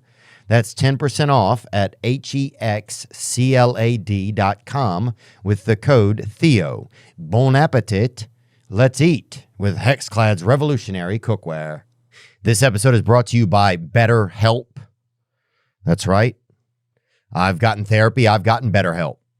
I've had times where I wasn't seeing the world as comfortably as I should be. And it wasn't just a little thing. It wasn't just something that I knew would pass. It was something that was building and gaining momentum inside of me. And it kind of scared me. If you're struggling, if there's something that's off, we're humans. We have a voice and we need to use that. And we need to get feedback from someone who knows what they're talking about. BetterHelp can help set you up with a licensed professional. That's right. It's entirely online, designed to be convenient, flexible, and suited to your schedule. Just fill out a brief questionnaire to get matched with a licensed therapist. And you can switch therapists at any time. There's no charge. And I want to iterate that. If you are going to a therapist and it's super comfortable and easy, but nothing's changing, then that might not be the best scenario. You can always try a new one here or there. You can go back to the first one if you want. Visit betterhelp.com/THEO today to get 10% off your first month. That's right. That's betterhelp.com/Theo. This episode is sponsored by BetterHelp. ¿Está disfrutando de mi podcast? Thanks to Babbel, I know what that means. Do you? Well, recently I've been learning to speak Español con Babbel, Spanish with Babbel, and you can too. Because with Babbel, you can start speaking a new language in just 3 weeks. That's it. Babbel offers it. 3 semanas, homie. You know what I'm saying? The best way to learn a language is through immersion, living where the language is spoken natively and using it every day. 1 in 5 Americans have learn a new language on their bucket list. If that's you, check it off the list this summer with Babbel. Because with Babbel, you start speaking a new language in just 3 weeks. That's beautiful. Wow. Science says our ability to learn new languages peaks when we're children. But since you can't go back to being a 6-year-old, Babbel is the next best option. Here's a special limited time deal for our listeners. Let's get you started right now. Get 55% off your Babbel subscription, but only for our listeners at babbel.com/Theo. Get 55% off at babbel.com/Theo. Spelled babbel.com/Theo. Rules and restrictions apply. Wow, the coroner. So, yeah, I guess there's a lot more to the coroner than I thought. There's a lot of avenues going on over there. It's a lot of investigation, you know, into very basic stuff like home appearance, body appearance, weight. Were they compliant with their medicine? Did they see their doctor? Did they go to the doctor often? There's so many things that we can tell about someone that's deceased. Now, what about like a suicide? Like, say there's like a hanging or something. What's that kind of? What does a body look like? I feel so morbid asking about some of this. Yeah, well, How much would you be surprised what bodies look like from certain events? That's what I think I'm because in my mind, I envision walking up on a body and it's still like, oh yeah, that's Jerry, right, right. But would you even know a lot of times who the person is? Absolutely. You can tell who they are. Things that change are their eyes. We call that fixed and dilated. Okay. Their eyes are open and staring into space. Their pupils have dilated. So their face kind of has a different appearance, or we can tell by their eyes that they're not with us. That's actually what he's looking at there is the retinal hemorrhaging. Wow. So if you try to suffocate someone, or when they hang, they'll have those retinal hemorrhages from the veins in your eyes. Yeah, and you can't breathe, so it causes those hemorrhages to form. But bodies look like bodies. You can tell. It's suicides are tough. They're supposed to leave the body hanging or in its natural state until we get there. We need to look at the ligature marks, which is actually the rope where they made the knot. Where's it at? And then, of course, it bruises the body. So when you have a perfectly symmetrical line on their neck, you can tell if somebody maybe grabbed the wire and choked them and used force to do that because it's an even line. But when it's not even and the ligature mark is consistent with how they were hanging, then we can tell. And there's, either there should be petechiae. So we know that this person died by hanging. One of the, and we use humor. It sounds bad, but we use humor to get through some of these cases. No, we had a police officer interview, and he said the same thing. He goes, sometimes you'll see cops standing around laughing, and they have to do it. You have to, because what you're dealing with is really hard to see. So you don't pick on you don't make jokes about the deceased, per se, but you joke with the officers and you try to lighten the mood some. Everybody can relax a little bit more. And one thing for hangings is you always put the rookie on the front of the body. So when you have to cut a body down, you can't just cut them and let them drop. You want to protect their body. So you put the rookie cop in the front, and so when you cut that rope, you got to catch it. That last little bit of air comes out of their mouth. And so that's the worst place to be standing is when you're actually removing someone from a rope because they exhale. Oh, that's that last puff, huh? It's that last, yeah. It's like a fart, but out of the front. Exactly, and it's rough. So, that's a long one, brother. So when you say, hey, put John on the front, everybody that has experience knows that's not where you want to be. Dang, and who catches them? You got to catch them. Well, everybody kind of helps. Whoever is around. Oh, I thought it was like the bouquet at a wedding or something. Yeah, sometimes it is. We rely on the fire department, and those guys do a great job. We have bodies that are, in house fires or more so motor vehicle accidents where the body's been burned beyond recognition and they're stuck to the seat. We can always call out the fire department, and those guys come and cut bodies out of cars, and they'll help us put them in the body bags. Same as decomposure. You get bodies that have been in a home with no electricity for 3 or 4 days or weeks, and the body is basically liquefied. Really? I mean, it's like a skeleton with like a puddle near, or what is it like? Is it? Yeah, it's like really sunburned and bloated and seeping fluid. And the worst smell you could imagine. I mean, everybody says when you smell death, you'll know it if you smell it again. But scraping those bodies up is tough. And sometimes if it's a large person, you got to get the fire department out. Recently, I had one that was up a staircase that kind of like the one you have here that spins up, and the person was 300 pounds. So we had to call in some extra muscle to get that subject down. So fire department really comes out and helps us. And how big's a body bag? If it's a body big, do y'all make big bags? Yeah, they make small, medium, large, and extra large. For those people. You ever needed to double bag somebody? Yeah, it depends on the body bag itself. We can do things to when it's really messy, suicides, gunshots to the head. We can wrap the heads in bags before we put them in the body bags. And things like that. And that body bag, in some ways, is a very, very sacred thing, not sacred, that's the wrong choice of words, but that's where all the evidence is. So if you're working a homicide, when you put that body in that body bag and seal it, only we can do that.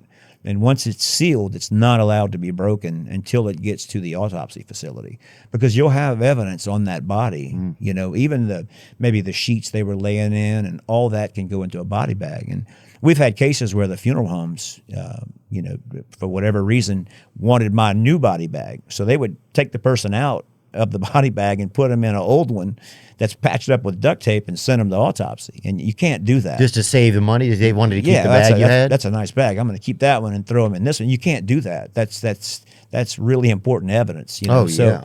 So, not, you know, body bags are an important thing that we use. Sometimes it's just to get the body out where there's a lot of people around. So we'll put them in a body bag, or on the side of the road, we'll have them put into body bags. But they're also used in the collection of evidence. And so when you open a body bag up, You're getting everything in there. and an officer walks through the body bag, it's like, man, you just walked through my evidence. Are you shocked sometimes by like the ineptitude sometimes of certain newbies or just whatever on forces? Yeah, and you know, you learn to deal with it. Not people just don't know. They don't know what they don't know. Agree, man. But I've had.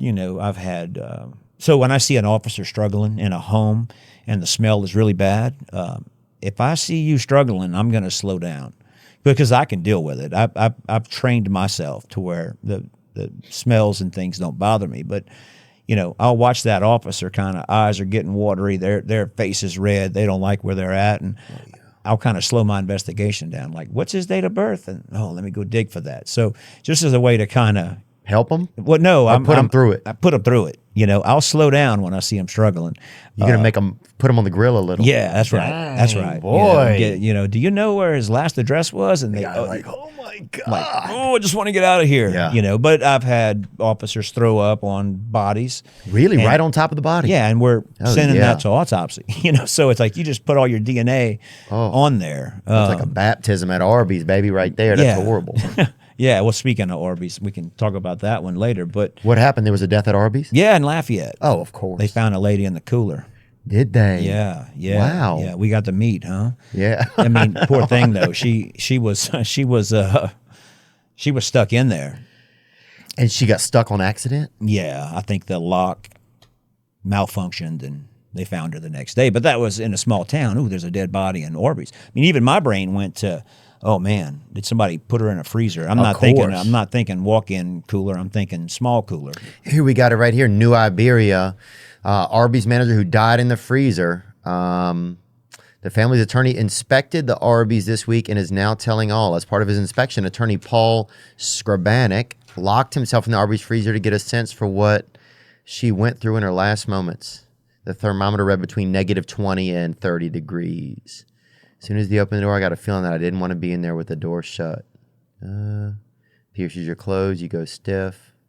He was in the freezer for 4 to 5 hours. Is that what it says? Go back. Skrabanek says, the woman was in there for 4 to 5 hours. The employees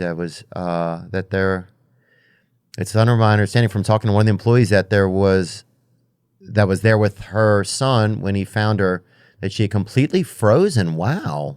Hypothermia. Do you think that's a nice way to go, kind of? No, not at all. I mean, look, you ever get cold?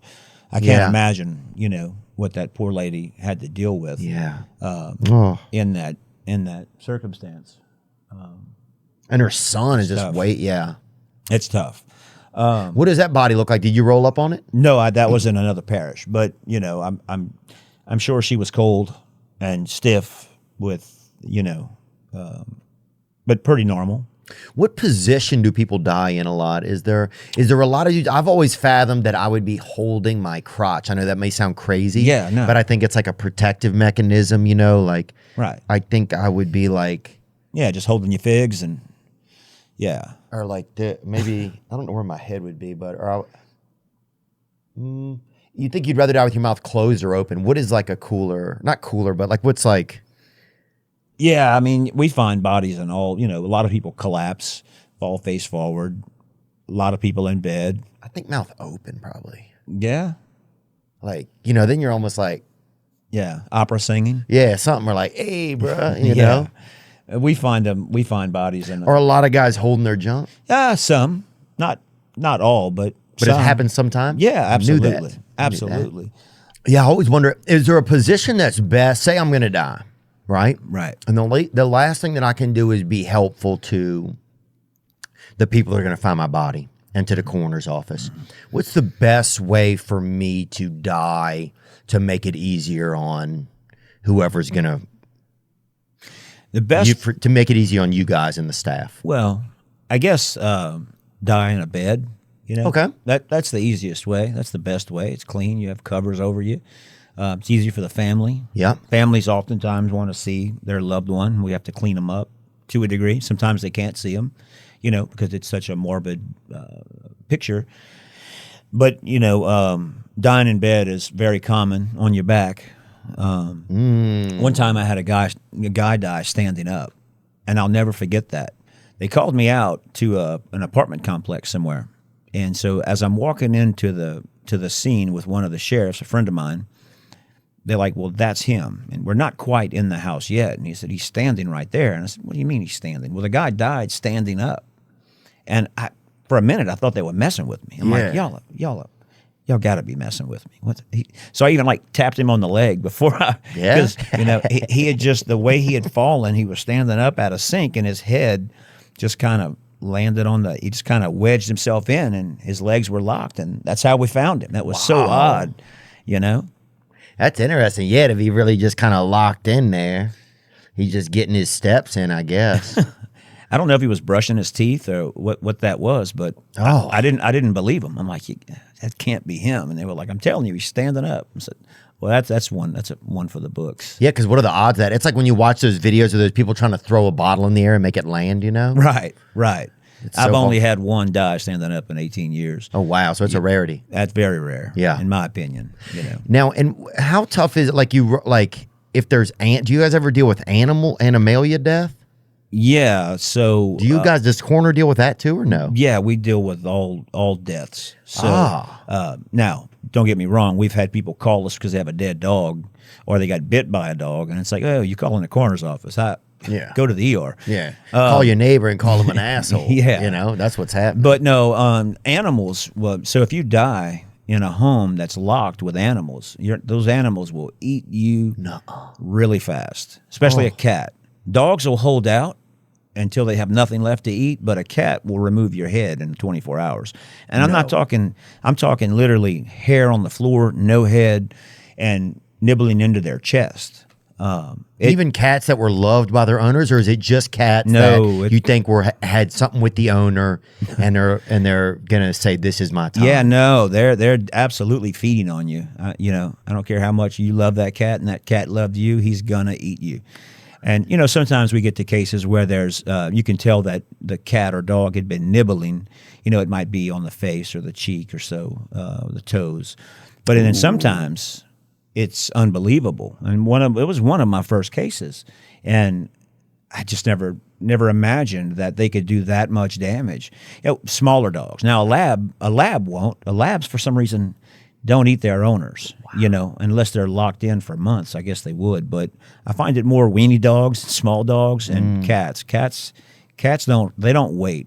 You know, it's like a coon ass around a barbecue pit, a Cajun, I should say, around a barbecue pit. They smell that odor and they start nibbling. So yeah, people start snacking early. They want an appetizer. Next time you're petting your cat, just know that when you die, he's gonna eat you. He's gonna pet you back with his teeth. Absolutely. What?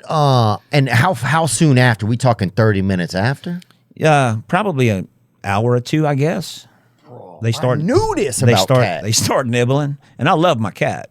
You know, we have cats and dogs. How could you still love your cat knowing how they're gonna do? Yeah, I don't care if they eat me after I'm dead. You know, that's cold as hell, bro.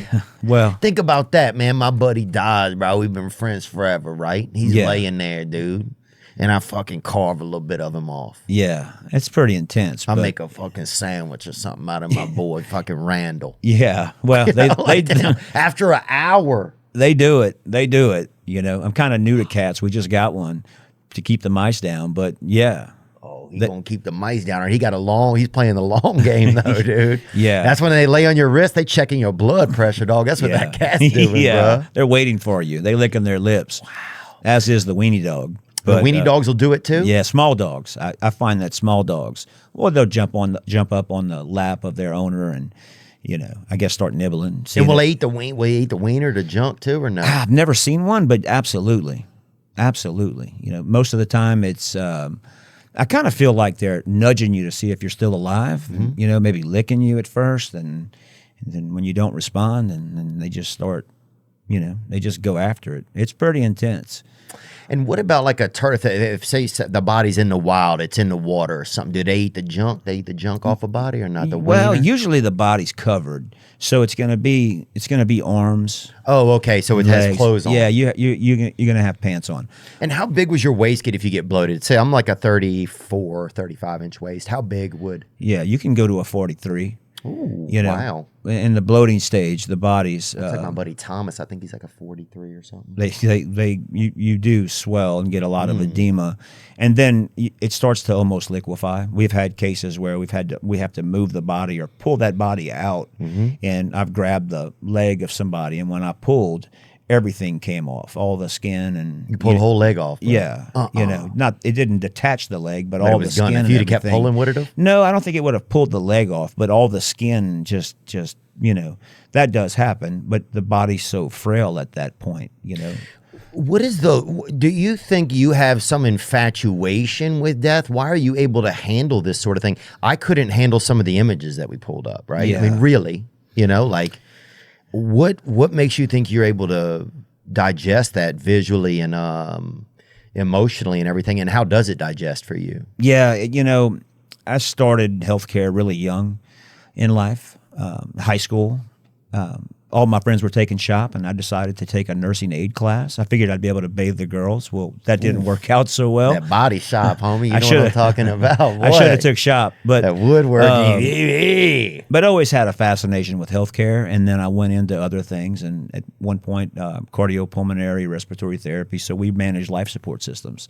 So okay, so then you're getting close to death. Then, so yeah, you're on the edge right there. RT deals with trauma. We're the airway in that regard. So we're involved in every traumatic death. RT, when you say that? Respiratory therapists are always in the ER working for major codes and car accidents and things like that. So you were around a lot of that? So, yeah, I mean, we manage the life support system. Sometimes we have to pull the plug or turn the machine off. No. And that's what. So you'd have to actually pull the plug? Yeah, well, you just turn the power off. But, yeah.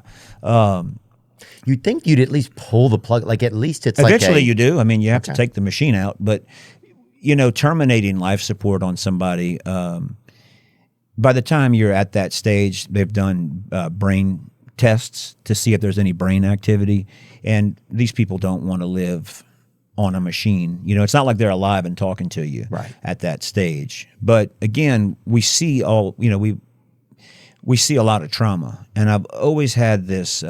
I've always wanted to see. I wonder what paramedics and police see. I wonder what people look like when they don't make it to the ER.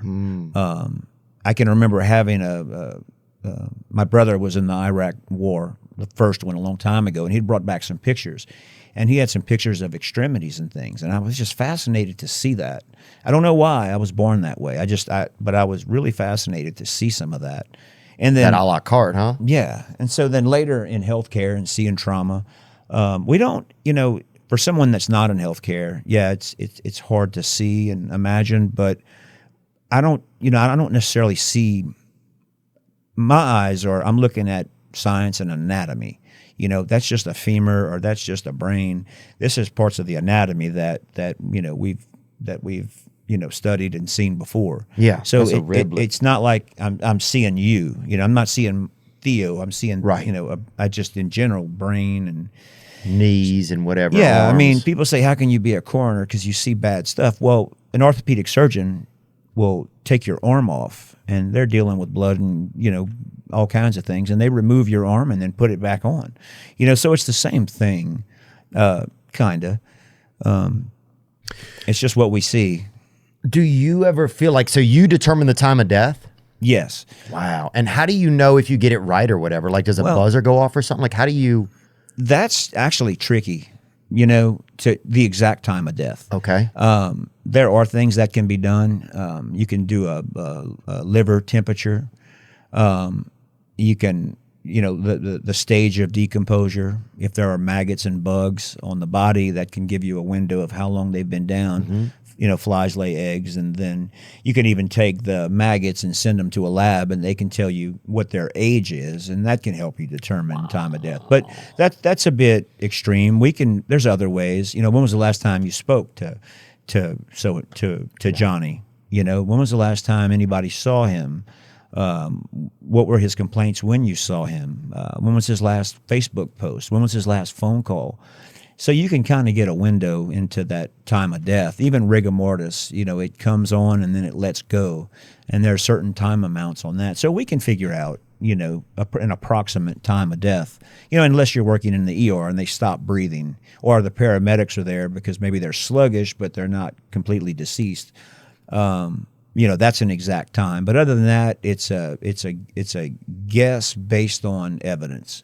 Okay.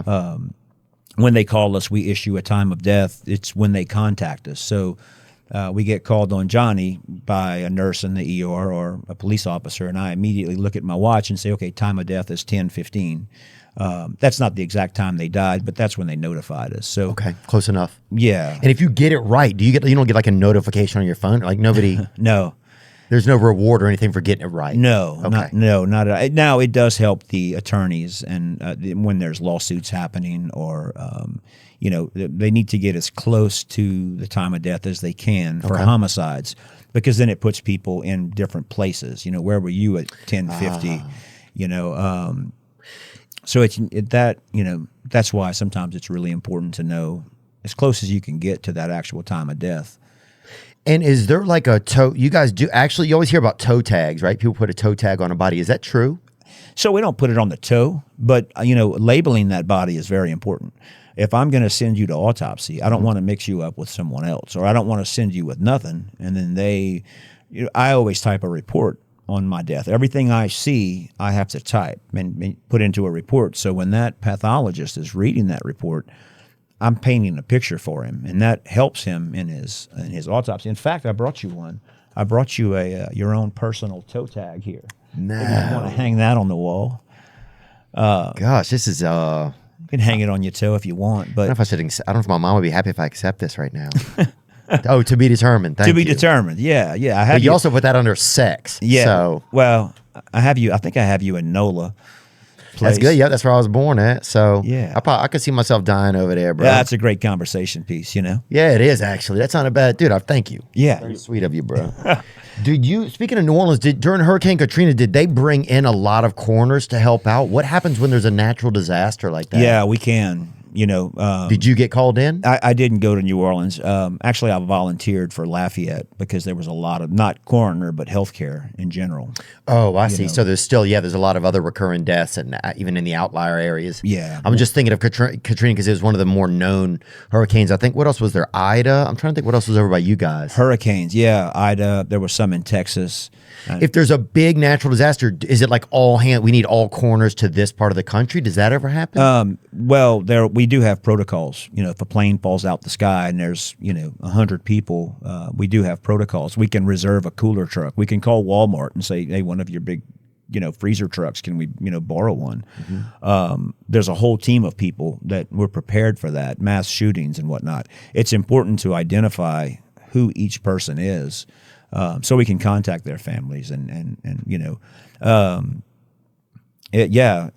we had I've worked with the NTSB on an airplane. We had a little it wasn't a lot of bodies, but what is NTSB? So that's when a plane goes down. It's the federal agency that investigates plane accidents. Okay. And that one was unique because we had a little small Cessna that fell out the sky. Mm-hmm. And, those guys come in and do their own autopsy. And it's amazing, from just wing damage of the plane, they can tell you exactly where that plane was going and what direction to try to figure out what went wrong with that plane. Have you rolled up on a plane crash before? So I was called to one, yeah. And what was that? That had to be... from your own perspective, probably interesting because that's not a common thing. Yeah, it was interesting to say the least. It was, two guys, and it was actually a tough experience because somebody was flying over, in another plane and had taken a picture of that and posted it, and then they took it down. So when something happens in a small town, everyone starts talking. Hey, I heard there was an airplane accident or a motorcycle accident. Well, everybody thinks of their loved ones, and in this case, family was reaching out to the deceased, and it's hard to watch that phone ring and just stare at it and know that this person is trying to get a hold of their loved one. That can be tough. To see. And, you just know that mother or father is trying to get a hold of their son. So that probably happens often then. You're at a crash site and there's a ringing phone. Right, or any site. News spreads fast. I think Johnny OD'd. Well, then Johnny's phone just starts blowing up. People are trying to call him. I mean, I lost my best friend, and we didn't have phones back then, but trying to contact him. So that's very common, that phones will just ring and ring, and you don't want to make that notification over the phone. You don't? No, you want to send an officer out there, or sometimes we'll go with them.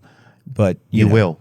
Yeah, we don't have to, but I've done several ride-alongs. It's not a easy thing to do. When we go out to a scene, we're often forgotten. We're the last responder, right? When we go out and your loved one is deceased, whether it's sudden or natural, families are in a different mindset. They rarely remember us, from that case. And I always give people my personal cell. It's like, look, you're going to have questions later. Call me. I'm going to, I'll sit with your family and tell you exactly what went on. Have you ever had someone try to call you and just lost and trying to get you to bring their loved one back to life? Have you ever had any? No, but I've had them. I've had people that maybe you didn't look at this one right or not believe the cause of death, and I can't share all that information. I can't share everything that I see and find with the public. So I'm 100% right. But some people, maybe it's a suicide, and they don't believe that this person would have done that. And they're, did you investigate it for a homicide? And it's like, well, believe you me, that's the first thing I do, So we do get those calls from time to time. The hardest part, and we were talking about suicides earlier, the blood and guts don't bother me. But for me anyway, when I read a suicide note, that's what sticks with me. I can remember every one I've read. For some reason, it's personal at that point. Not, hey, I'll be in the barn, come find me in the barn. Maybe a child emails their suicide report note to their family. Can you imagine? And or just a long letter. It makes it more personal, and that sticks with me longer than anything else. And what do those entail a lot of times? If you're looking through them notes, what are they putting in there? Well, don't blame yourself kind of thing. I'll always be an angel on your shoulder, and just real personal things. I didn't do this because of you, or it's for some reason that sticks in my brain more than the actual scene. Yeah, it's just hard to deal with sometimes. That changes the mood, if you will.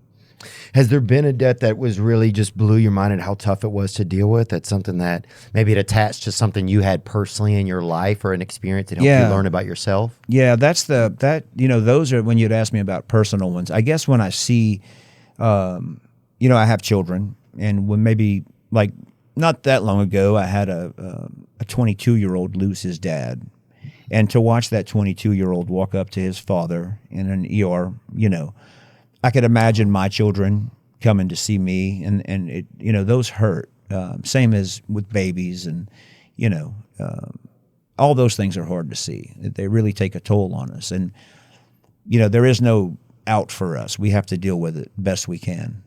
They're not always easy. My escape is music. I listen to music on the way there, and I'll listen to music on the way back, and it's on the way home. And it's two different types of music, depending on what I've seen. But we all need that escape. What will you put on, some Creedence Clearwater, or what will you what kind of tunes are you talking about, or just something like a Mozart, or what are we? Yeah, no, I mean my music tastes are all over the map, but heading out to scenes, I'm jamming to some Alice in Chains or some Metallica, and I'm just getting in the down in a hole. Yeah. I'd like to. Yeah, I'm rocking, but when I'm leaving, I'll go mellow. I'll go from, maybe some Counting Crows to some, sometimes even black gospel music. I mean, my brain just goes to, depends on the case and what I see. But yeah, music's an escape for me. It gets me out of that. I don't do this full time. We all have other jobs. We're very, we're paid off of the budgets, and we don't have much. I mean, I literally, when I go out and draw blood on the weekends or vitreal fluid, when I get home, I throw it in my fridge at home in the butter dish. My kids know, hey, Dad, I found my little boy. Hey, my dad has dead people's blood in there. Yeah. We work around our jobs. Oh, damn, that's Satan's condiment right there, boy. Damn, that's at last. So, I mean, wow, that's we're really preserves, bro. We're really on our own. Yeah, my kids are desensitized. They back in the early Windows 98 when you could set your screensaver to just roll through your pictures on your computers. Every once in a while, one would get away from me, and it would just be this gory picture, and I'd have to take it down. But my kids are just desensitized, to say the least, but they hear me telling stories about what I'm working with. And so they know how dangerous drugs are. They know, one thing, I wanted to talk about preventable deaths and deaths that we see too often. And that's a great question. Like, if you were a parent, if you were or just a human being, you mentioned earlier, like the holidays is kind of a time where you need to be a little bit more cognizant because things happen then, Things happen fast. Not to take a 2-lane highway if you can, a 4-lane. It's so funny, after living in a bigger city and you get back to a smaller place, 2-lane roads, like highways, seem so dangerous. You're like, it's crazy to think that both of us are going to pass each other safely with all the common accoutrements they have. People having cell phones, whistles, perversion toys or whatever, and two people are going to go by each other at 70 miles an hour safely. Yeah, those people are on fentanyl and heroin and coke and mushrooms and you name it, and they're 5 inches from you or your children or your family. It's you really see things. So for me, ATVs and 4-wheelers scare me. Yeah, I've had even seasoned farmers will die on 4-wheelers, and it's kind of a thing. Kids love to ride 4-wheelers, and they're just so dangerous. If they flip on you, they're gonna break your neck. There's a great possibility of that. The same with you hear of Polaris Rangers and other UTVs, 4-wheel golf cart like 4-wheel drive things. People don't consider the flip ratios on those things, and I've had several cases where 3 or 4 children die on them. You may go to Tractor Supply and get a cheaper, $8,000 for a 4x4 that 4 wheels, and people think, well, that's safer, but the flip ratios are terrible on those cheaper ones. Yeah, and they flip when kids are just riding them in the yard. So that's my big thing is 4-wheelers. I'm scared to death. I've always have been, to let my kids ride them, just because of what I see. Yeah, well, I think, look, you're the guy who knows. You're the guy who's standing at the finish line and seeing who's finishing early. Yeah. And what the causes of those finishes are. Yeah. And if you say that it's motorcycles, if you say that it's 4-wheelers, then that's what it is, that's some of the risk of things. Yeah, don't ride a horse if you don't know how to ride horses. Mardi Gras is a big deal. A bunch of people in Louisiana, everybody gets drunk and rides horses. Yeah. I mean, horse throws you off, you hit your head, you're done. You're drunk on a trailer, you fall off that trailer, it runs over you, you're gone. I mean, we see Mardi Gras is an interesting time. I mean, I literally throw a pillow in the back of my car because I might be on the road all night. We see a lot of motor vehicle accidents. Drunk driving, hold my beer and watch this kind of deaths. Where I've had guys trying to jump other cars, and dualies wrapped in trees 15 feet above the cement that were reduced to the size of a very small car. Yeah, Kia Sophia. Yeah, so. Mardi Gras is an interesting time, to say the least. A lot of accidents. Obviously you get brought on all kind of calls, and having a certain level of trying to keep things humorous if you can. Right. Right. Are there ways you do that at crime scenes? Are there crimes where you just been like, you guys can't help but laugh at the just the fact that it even happened? The circumstances surrounding. Yeah. Well, one I had, it wasn't really a coroner's call, but I was called out to death by a city police officer. So I get there, and again, we're in a parish of 80,000. A lot of people know me. They know what I drive. I can't go to a friend's house and have a cup of coffee without my phone ringing. Hey, did so-and-so die? I'm like, no, I'm just hanging out, still alive and well. But I got called one time, and the guy was still alive. They were doing CPR, and he had a heartbeat. So I walked, as I'm walking up to the house, I see the families, I see their posture change, like, oh shit, the coroner's here. It's not good. And, so I walk in, and the paramedic says, we got a heart rate. And I'm like, he's not dead yet? Who called me? So I immediately walk out, and I wave at the family.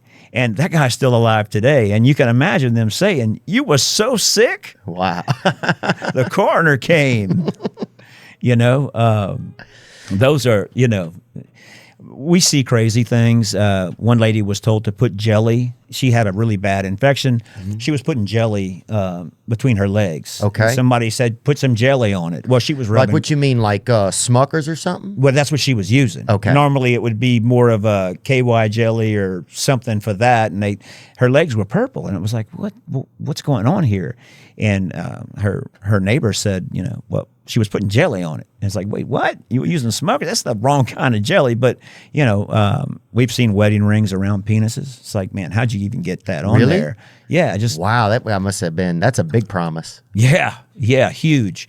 We see bizarre things like that people do. Autoerotic deaths are actually very dangerous. We actually get not a lot, but enough of them. And that's where people are pleasuring themselves and also hang themselves? Yeah, they're starving their body of oxygen. Okay. I mean, when doing that, you need a spotter because it's so common for people to die when they're doing that. So, well, shit, if you got a spotter, you don't even need to do it usually. Well, it depends. But yeah, I guess, people's into different stuff and people are artistic. People, bad things can happen in that regard.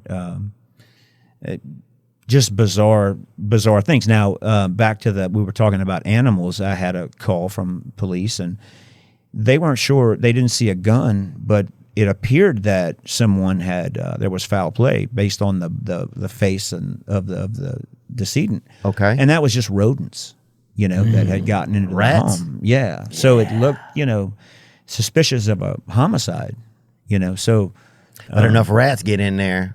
That's right. So we can get out there and say, no, this is, we'll still send an autopsy to be sure in some cases, but they'll make a cheese out of anything, huh? That's that right. Post-mortadella. That's right.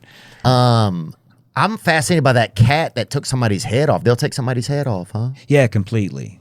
Wow. And where do they hide it somewhere? No, they eat it. Oh my God. I mean, but but bone. I mean, they eat bone. There's no skull left. It's gone. It's a wig on the ground next to a body. If you can imagine, and down into the chest, I could see their left main stem from their lung, and it's just amazing how fast a cat can eat you. So, have a dog door, have a cat door, not a bad investment. Let them leave, huh? They can get in and out the house as needed. Yeah, we had a lady that had a cat, she had a panther living in her house, and she didn't even know, this old lady, and it killed someone. Had a panther? Yeah.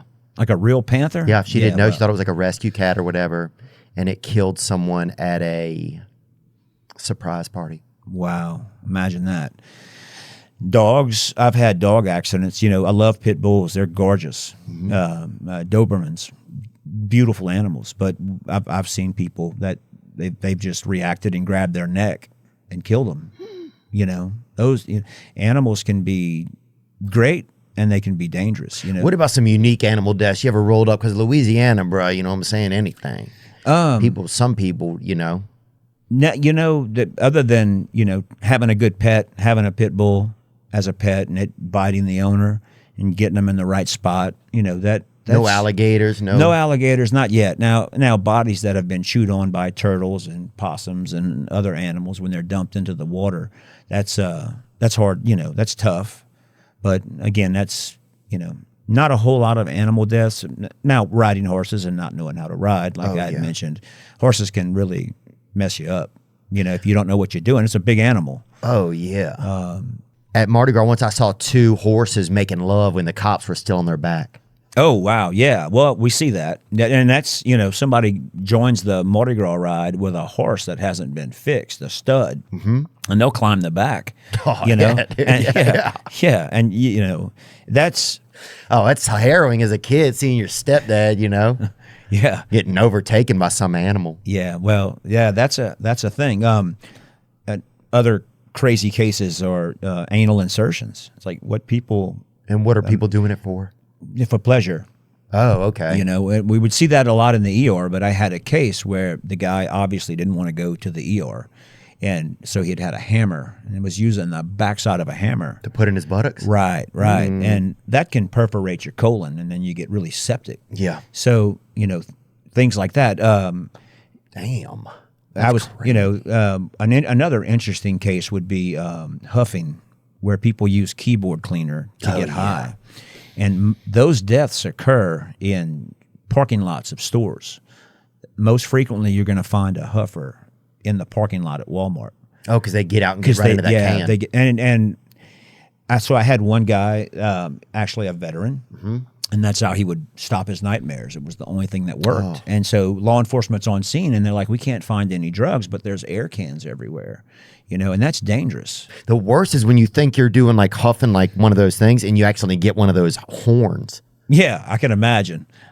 That's a wake-up call, huh? Oh, yeah, dude. That's the Lord trying to say, hey, look, Bubba. Yeah, time to stop. Yeah, I'm going to rescue you real quick, Daddy, because that's the worst, man. The synthetic drugs that you see, so next time you're in a gas station, just look around.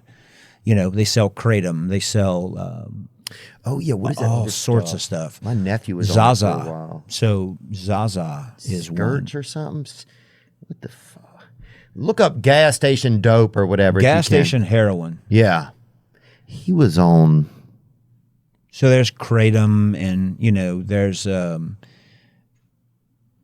worst one that I'm seeing now is that's still for sale is Tianeptine. It says Tianeptine, right? That's Zaza. So what that is, it's an antidepressant.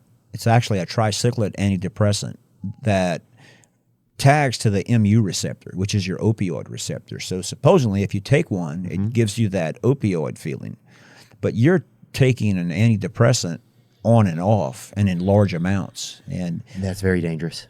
Yeah, and you can take commonly prescribed Lexapro for a week or two, and when you try to stop, you start having these you start detoxing on this medication. So people that get on that stuff can't come off.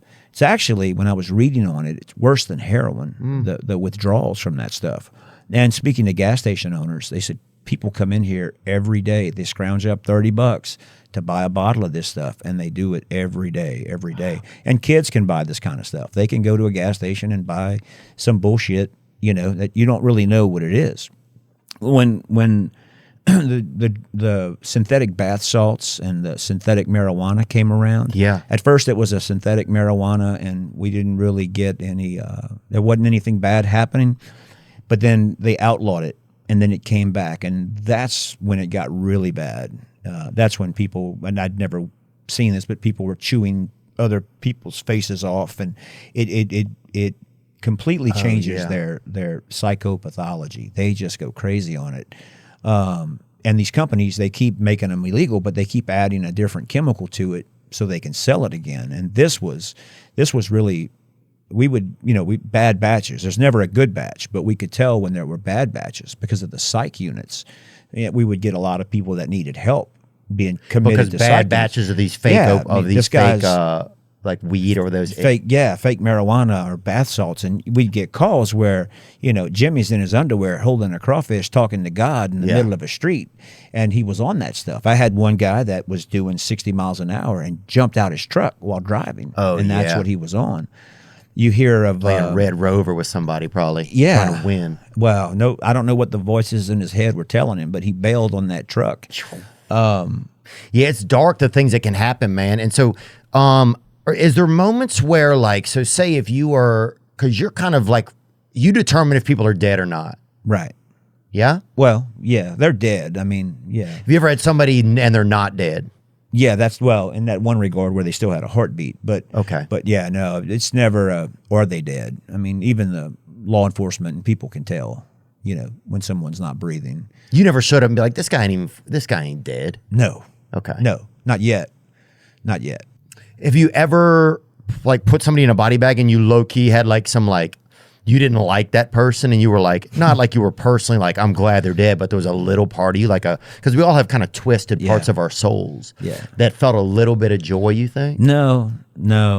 I've never had that happen. Even the biggest enemies, I don't, they died. Their family's going to be upset. It's, Yeah. But I hear you. I guess the right person hasn't died yet. Right. Maybe one day, but yeah, because I think of myself as a loving person, but I can't, we're all very complex individuals and uncomplex. And so I think I'm just wondering if part of me, if I ever put, put that zipper up on somebody, if I'd be like, yep, got him, or something like that. Yeah, not yet. Not yet. We try to be as compassionate as we can, and there's family and children involved, and it's tough. Do you get invited to a lot of the services and stuff? Do you have to go to that thing? Or are you guys required to go to any funerals? No, not really. Only for friends, really friends, and maybe there's a few cases that were just really hard where the family was struggling, and I'll go in there and give them a hug. COVID was a thing, and COVID was really rough. Really? My opinion on COVID, from what I dealt with, when it started, like I said, death is seasonal. And March, April, May, it eases up. That's our slow time. We don't get as many deaths. Now, ODs and suicides and homicides are 24/7 now. I mean, that happens every day. But the end of spring, early summer is when we don't get as many calls. And I can remember training somebody, and she would say, when am I going to get something good? When am I going to get something good? And I kept saying, just be patient. Just be patient. It's like bass fishing. You might have just some normal everyday stuff, and then boom, you get a big one. Yeah. Well, I used to work fast food too, and I remember everybody wants to do the fries or something like the first day you're there. Right. Well, it's like, dude, you can't just do that. COVID came, and we had heard rumors that there was this virus, and my wife and I went to Colorado, and we were aware, but it wasn't out the box yet. And then shortly after we got home, we just started getting phone calls and phone calls and phone calls. I mean, I still have PTSD from talking on the phone. In healthcare, we didn't know what was going on. People were dying left and right. I'm talking, I would have one hospital on the phone, and I'd have to say, can you please hold? And I would answer the other one. I'd have 3 calls coming in every hour, and that stayed constant for, 3 or 4 months. Just the amount of deaths we had. Now, Louisiana, we have a lot of unhealthy people in general.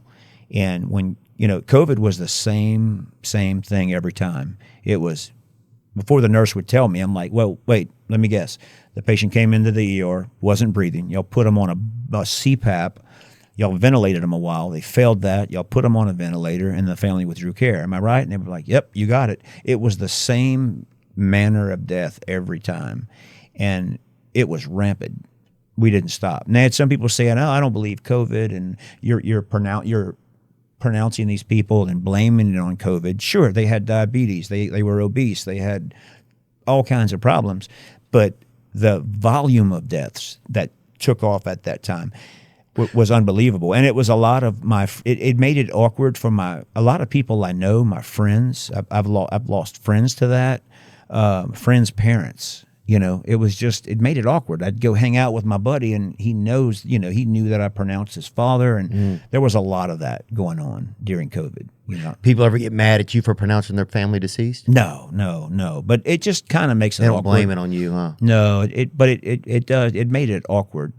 And so when you look back at that time, right, because there was tons of things being said about COVID, right? Right. Especially, things like it's not real, right? Right. So you would dispute that totally? Absolutely. There's no doubt something came along. Yeah, I've been up for 4 days answering the phone. I mean, I saved them. I went through five subject notebooks in a month. It was overwhelming.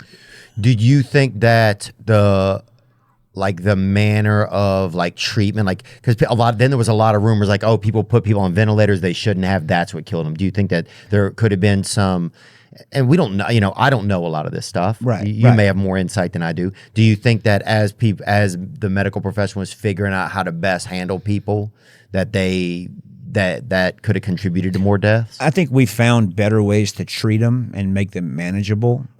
Steroids were the first thing that popped into all of our heads because they couldn't breathe. We need to shrink that soft tissue and give them steroids. Later, they said, laying prone or on your stomach made it easier to breathe. Ventilators, coming from respiratory therapy, when the lungs get stiff, you have to go to a pressure ventilation.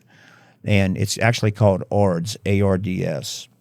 And it's a acute respiratory failure in adults where their lungs actually become stiff. So when we're ventilating someone, we're using a volume-based air to open and close their lungs. But when they had COVID, their lungs would stiffen up. And the only way to truly ventilate them, to get their CO2 down, was to jack up that vent on pressure support, on a pressure ventilation, that is. So you're sending in a pretty, a pretty high PSI, you mean? Yeah. We were ventilating them with air pressure instead of just that volume flow based. And we had to. That was the only way you could get their lungs to open and close. And then eventually they would stiffen up. So when people were saying COVID's not real, and, it was, I knew the treatment and I knew what was going on. And we've never had a stretch where everybody needed pressure ventilation. Right. It was like, what is going on with this? And that's what happened with everybody. We just couldn't ventilate them. Sure, diabetes played a factor. Sure, congestive heart failure played a factor. We didn't get many young, healthy people that died of COVID. Yeah. But the rate and the amount was overwhelming. So I knew it was real, and it was scary. Yeah. You got to understand that, again, I told you I had a can of off and a badge as gear. Well, the police departments and even us, we didn't have much PPE at the time.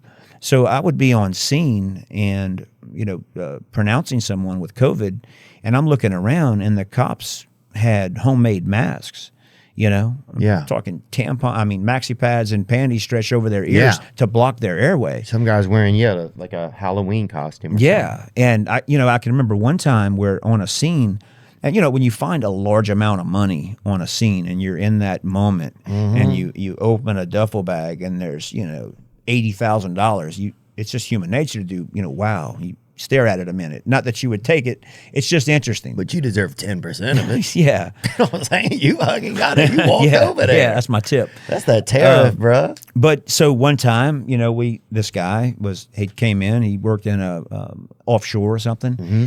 And, when we're trying to figure out why this 50-year-old guy or 40-year-old guy is dead, we opened his bag, and, sometimes we'll find drugs and other things, but in his bag, he had some true 3M masks. Mm-hmm. And I can remember that, and we were all just salivating over it, like, wow. He'd probably taken them from offshore, but we didn't even have that protective gear. And just to see him with a case of those, it would be like, man, I would love a box of those right about now. We were scary, because we didn't know what COVID was and what it could cause, and family and children, and getting home. I'd sit outside every night and watch TV and stay away from my family because we were so exposed to that, vaccinations, that's a whole nother story. But, I took one because I was just seeing too many deaths. I can imagine from your perspective that had to be crazy. Yeah, because you're like, here's this new thing, we don't know what's going on. A lot of people are saying that it doesn't exist. A lot of people are saying that it's, that it's man-made. A lot of people are saying these things that like whatever methods we're using to treat people or what's killing them. There were people on social media, friends of ours, that were going out of their way to tell people that it was all a bunch of bullshit. And, don't wear a mask and don't do this. And here I'm sitting with compositions in every part of the house with deaths. And I'm thinking, why are you going out your way to tell people this isn't real or it's a political hoax or what, it was tough. Yeah. Well, I can certainly from your... Come follow me around and let me show you how real this is. It was people had their own opinions about it. So I never got involved into the who said Dispute or of why it, it's yeah. here. Yeah, Well, I think at first I didn't know if it was real. I don't know. I've always been super untrustworthy of a lot of stuff. So, but also I never got, different people's experiences are different too. Some people never got sick, so they never had any, and then they never knew anybody that got sick. Right. So then to some people, it's like, what is even going on? And that's their reality. Right. You can't blame them. Right, yeah, that's what I'm saying. You can't blame some people. You can't blame their reality. I think because that's their truth. How could they know anything else? Right. But then I think there was a lot of uncertainty, and also just people not trusting the news anymore. There used to be a time where you trusted the news, right? Absolutely. You felt like it was genuine. It at least had some semblance of the best interest for humanity, and that was kind of eroding right then. Right. So I think at that point, when both those things happen at the same time, a lot of conspiracy theories or sometimes what can later be seen as truthful, a lot of stuff that was conspiracy then, now people are saying it was correct. So it's just, a lot of that's kind of absolutely. And there's a lot of levels to it. There were alternate ways to treat yourself. Joe Rogan was, right about some of the medications and therapies he encouraged, as well as talking about obese versus healthy people, and all that was spot on. Yeah. But it was tough to witness and see and pronounce a lot of friends, and I knew it was real. Right. Especially right where you are. I mean, you standing right there at the finish line, dude. Absolutely. Do you ever feel like you were like, when people die, does it feel like they're going somewhere else? Do you think like, all right, this person's going to heaven or this person's going to hell? Or do you ever have any little thoughts like that? Or yeah, I have opinions, on some people that I might know, but me too. I won't say nothing, but me too. Yeah. No, they're in a better place. I often think, God, it's going to be hard to lose my father or my wife. And then I witnessed my father-in-law die of cancer, and he was struggling there at the end. And to know that he was no longer struggling, and when he finally passed, there was a peace, So I think I can accept that in some regards later in life, because you see the really bad deaths, and you see people that struggle, and sometimes it's I'm glad God took them away from this pain and suffering. So yeah. Do you feel like do you ever feel like people are do you get any insight, I guess, into just being around death so much, right? Because a lot of us aren't around it. Right. We can't even go, people want to find a dead body. They can't, people are, but you get to be around it kind of. Do you ever feel like that people are like, do you ever get any insight if people are leaving to a better place, or if they're like, do you feel anything like that? Do you think you get any more insight than just the regular person sitting around wondering what the afterlife is like or anything? No. But in those instances, I'm so overwhelmed with evidence and looking at things that I'm not really, again, when I see someone that was suffering, or maybe they're 80 pounds and they were once 200 pounds, I'm somewhat relieved that they're gone. But as far as for the afterlife, I know in my faith that, they're going to a better place. So, but I have, back to your question, I've I guess I've joked and said, well, this guy's going straight to hell. Yeah. Bitch. Yeah. Yeah. Sometimes you gotta. But yeah, he's going straight down. Yeah. But again, that's just personal joking and stuff like that. Yeah. So crystal meth came, and that drug is really rough on people. It turns people into monsters. Really? It really does. These people, they just turn into demons. They do things that most normal people wouldn't do. But it's interesting when I have someone that abuses meth and I go into their home, because these people are up all night fidgeting. They can't sit still, do electrical. right? Yeah. Yeah, they do electrical. Sometimes they want to. I've had people take electrical wires and try to create things, and they shock themselves. But what's interesting sometimes is the things they make, like drone deflectors.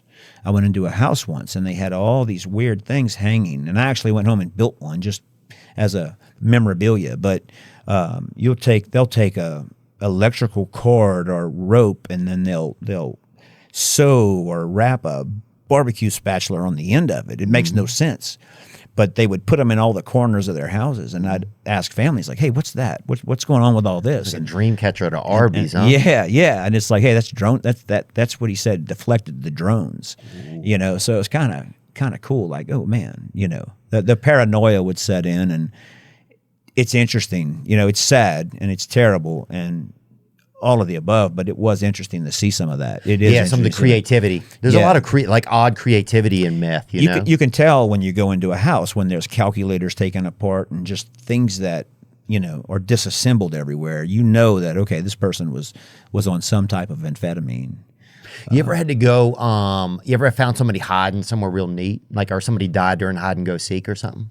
Yeah, well, you know, there was a guy under a house once, you know, and you know, no clothes on. I wouldn't like that part. Yeah, naked under a house, eating popsicles. Oh yeah. I mean, that, you know, that's different. Yeah, that's a different way to do it. PCP, you know, that makes you a bit crazy. But you know, truck drivers, we get truck driver deaths a lot. They're from out of state. Why? Why do you get truck driver deaths a lot? Well, not a lot, but we get them. We have truck stops, and a lot of times they'll pull over, and look, truck drivers aren't healthy. I mean, they're big guys because they drive all day long. Yeah. And you know, sometimes I'll get called out, and I'll be in somebody's truck.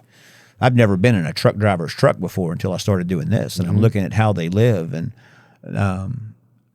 you know, they notify their parents their family by phone, and so maybe the wife's flying in to get his personal belongings, and the truck's full of condoms, and it's like, oh man, I don't want this wife coming into his truck. So, you know, hey, can we throw this stuff out? You know, before the wife gets there. Yeah, give him a little. That's respectable, you know, dude. I don't want the family's last thoughts to. Yeah. You know, so there are different cases and different positions that we're in for sure. It's an interesting job, and you know, I'm very sympathetic and compassionate when I'm, you know, we all get faster as we work. We get faster at things we do. You know, we learn how to do them faster. And every once in a while, I have to stop and remind myself to slow down and to make eye contact with that family and to be really compassionate. You know. And, yeah. Yeah, that's the nature of everything, I think. Once you get in the flow of something too much, you know. Yeah, you do it too fast. Yeah. And you don't stop to, you know, maybe spend that extra time with them to reassure them that, you know, that their family's taken care of. So, yeah.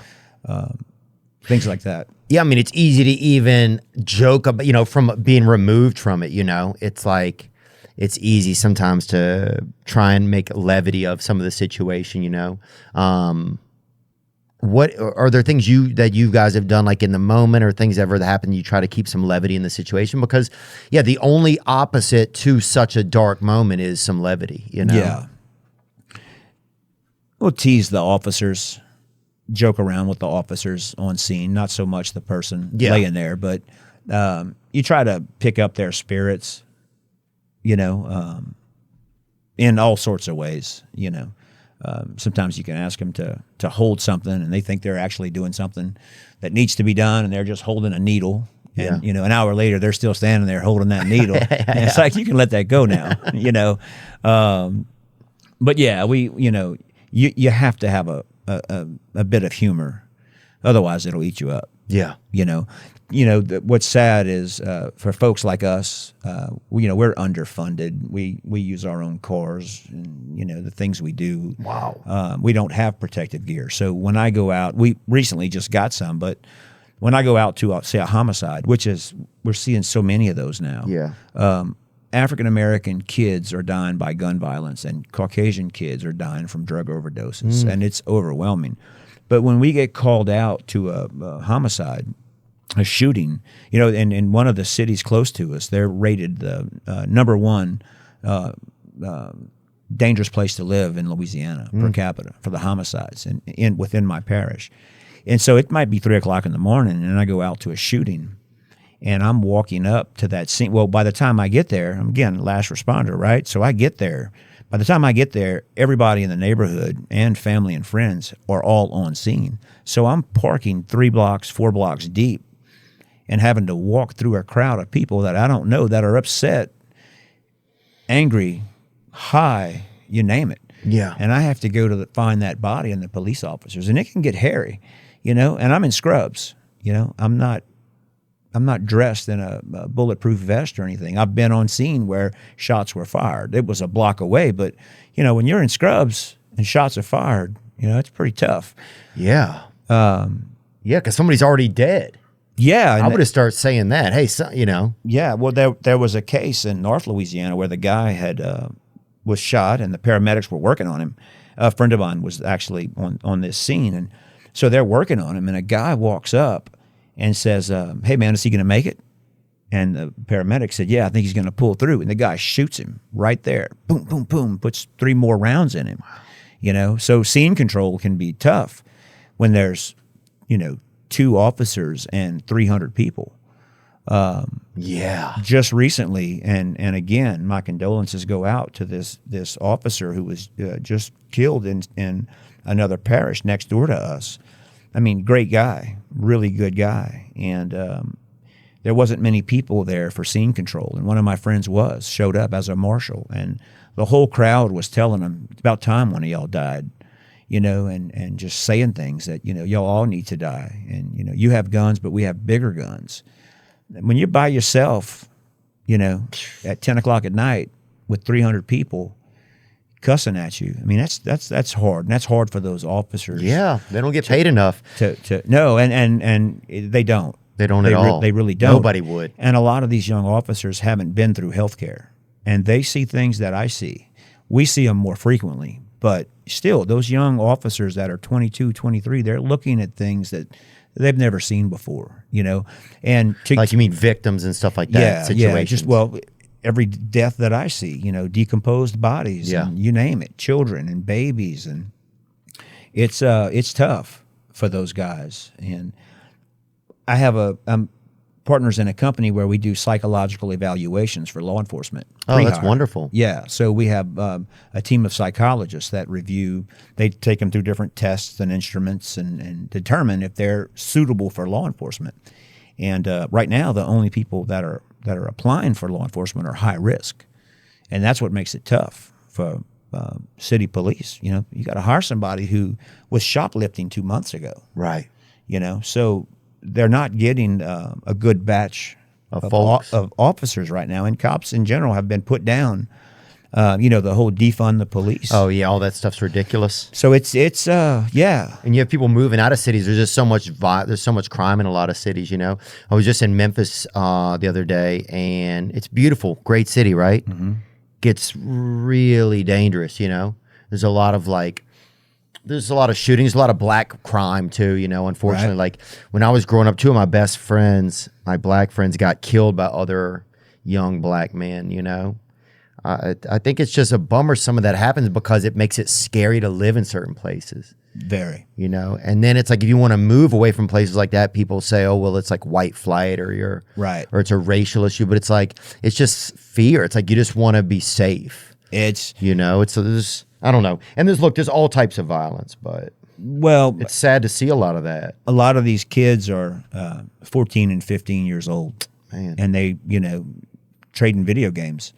And, hey, I'll buy that game from you. Okay, I'll meet you. And then hand them the video game over and shoots them. Yeah. So it's not all drug-related deaths. Some of it's over, you called me out on Facebook, and they kill them. I mean, I don't understand that. They're not scared to go to jail or prison. And they do, when they're 18, they get let go to some degree. But it's an overwhelming amount of young, healthy kids dying on both sides. I mean, again, the drug abuse is rampant, and the homicides are rampant. You're noticing more in white community, it's drug overdose. Absolutely. And in black community, it's more gun violence. Absolutely. Yeah. It's scary to see, the disregard for life. Yeah. And the accidental ODs. And I can't stress enough that, the synthetic drugs that are being sold in stores are dangerous. It throws these kids into seizures. But they're being sold in stores? Absolutely. You can go. Oh, you mean like at the gas station, like that gas kratom crack, gas crack, all that kind of gas like station heroin, Buzz, Mitch, like whatever a fake it's called. Adderall. It's called Adderall, or and kids go buy this, and it, that might not kill them, but they have seizures. That's what kills them. Is they'll have a major seizure when they take this stuff. Can't believe we allow that stuff to be sold. Then it's they say watch Alabama for some reason. Everything starts in Alabama with that kind of stuff. And then Alabama outlaws it. But as soon as they outlaw it, something else is coming back. Yeah. So it's scary raising kids. Even on social media, you can get on Instagram or any of the platforms and order drugs. Yeah. And while we're sitting here, I can order a pound of cocaine and have it shipped to my house, and it'll be here in 3 days. Dude. And kids have access to that. I'm going home with y'all, man. You know what I'm saying? Yeah, dude? what do you want? No, I don't. But no, you're right though. If there's VPNs, you can get like drugs. The It's U.S. scary. The Postal Service is the biggest distributor of illegal narcotics in the U.S. It's scary raising kids with gun violence and just all these different things that can.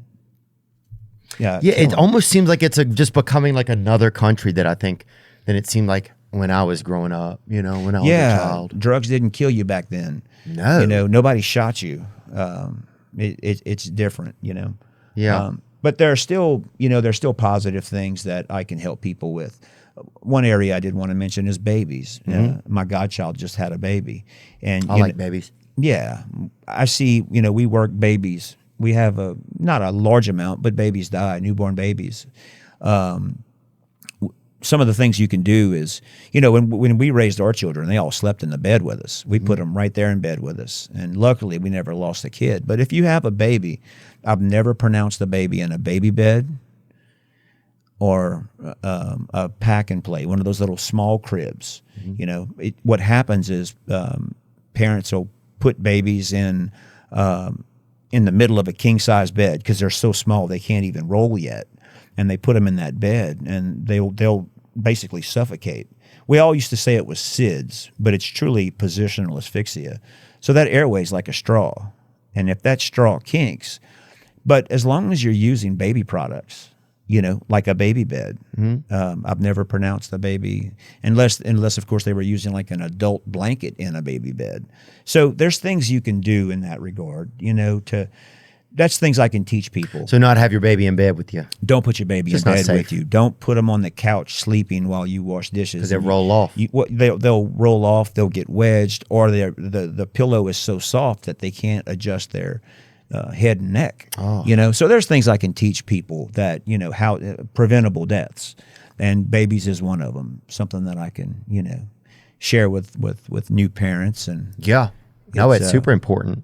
Yeah. So, there's bad shit can happen when you do everything right, so you just got to be careful, and every day is a gift, Do you think there was a reason you got into that line of work then? Do you think there was like something that, like you had this this dark side that led you into it? It seems like you came a little bit more through like the medical profession, or through the insurance, was it what were you guys selling, you said? Or what products were you working with before you got into? Well, I was in respiratory, So but I've always had I've always leaned towards healthcare. I've always worked in the trauma area of healthcare. So there was something fascinating about it a little bit? Yeah, I've always just had it. I was just born to do this kind of stuff.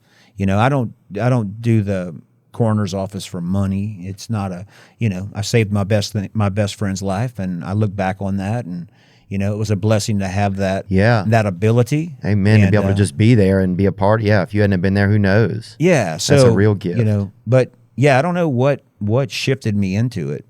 It's kind of like I was always set up to do this kind of stuff. Yeah, and you can handle it. Absolutely. And to your retired police officer, he was like, man, those guys can eat. Yeah, we can eat. That doesn't bother me. I can eat a meatball sub or boudin cracklings in an autopsy break room. Damn. When you're hungry, you're hungry. I guess, brother. Damn, boy. I don't know. I wouldn't have a French dip though. That seems a bit much. Yeah, I think. it's pretty good. I like French dip. I would do that at home. I think Yeah. Now we don't eat standing over a body. you got to stand off to the side. You got bro. yeah. Just there's a little break room. You Yeah. can go hit it. You can go hit it and quit it. You know. And plus, down in Southeast Louisiana, bro, or if you're down in Southwest, a lot of the bodies down there could be caused by Dustin Poirier too, dude. If you That's right. if you're down in Southwest Louisiana, bro. Yeah, if you got a good ass whooping. I'm not saying he's a serial killer, but I definitely know. Right. I bet if you, And you know, fighting, we had a young guy died. He was punched once.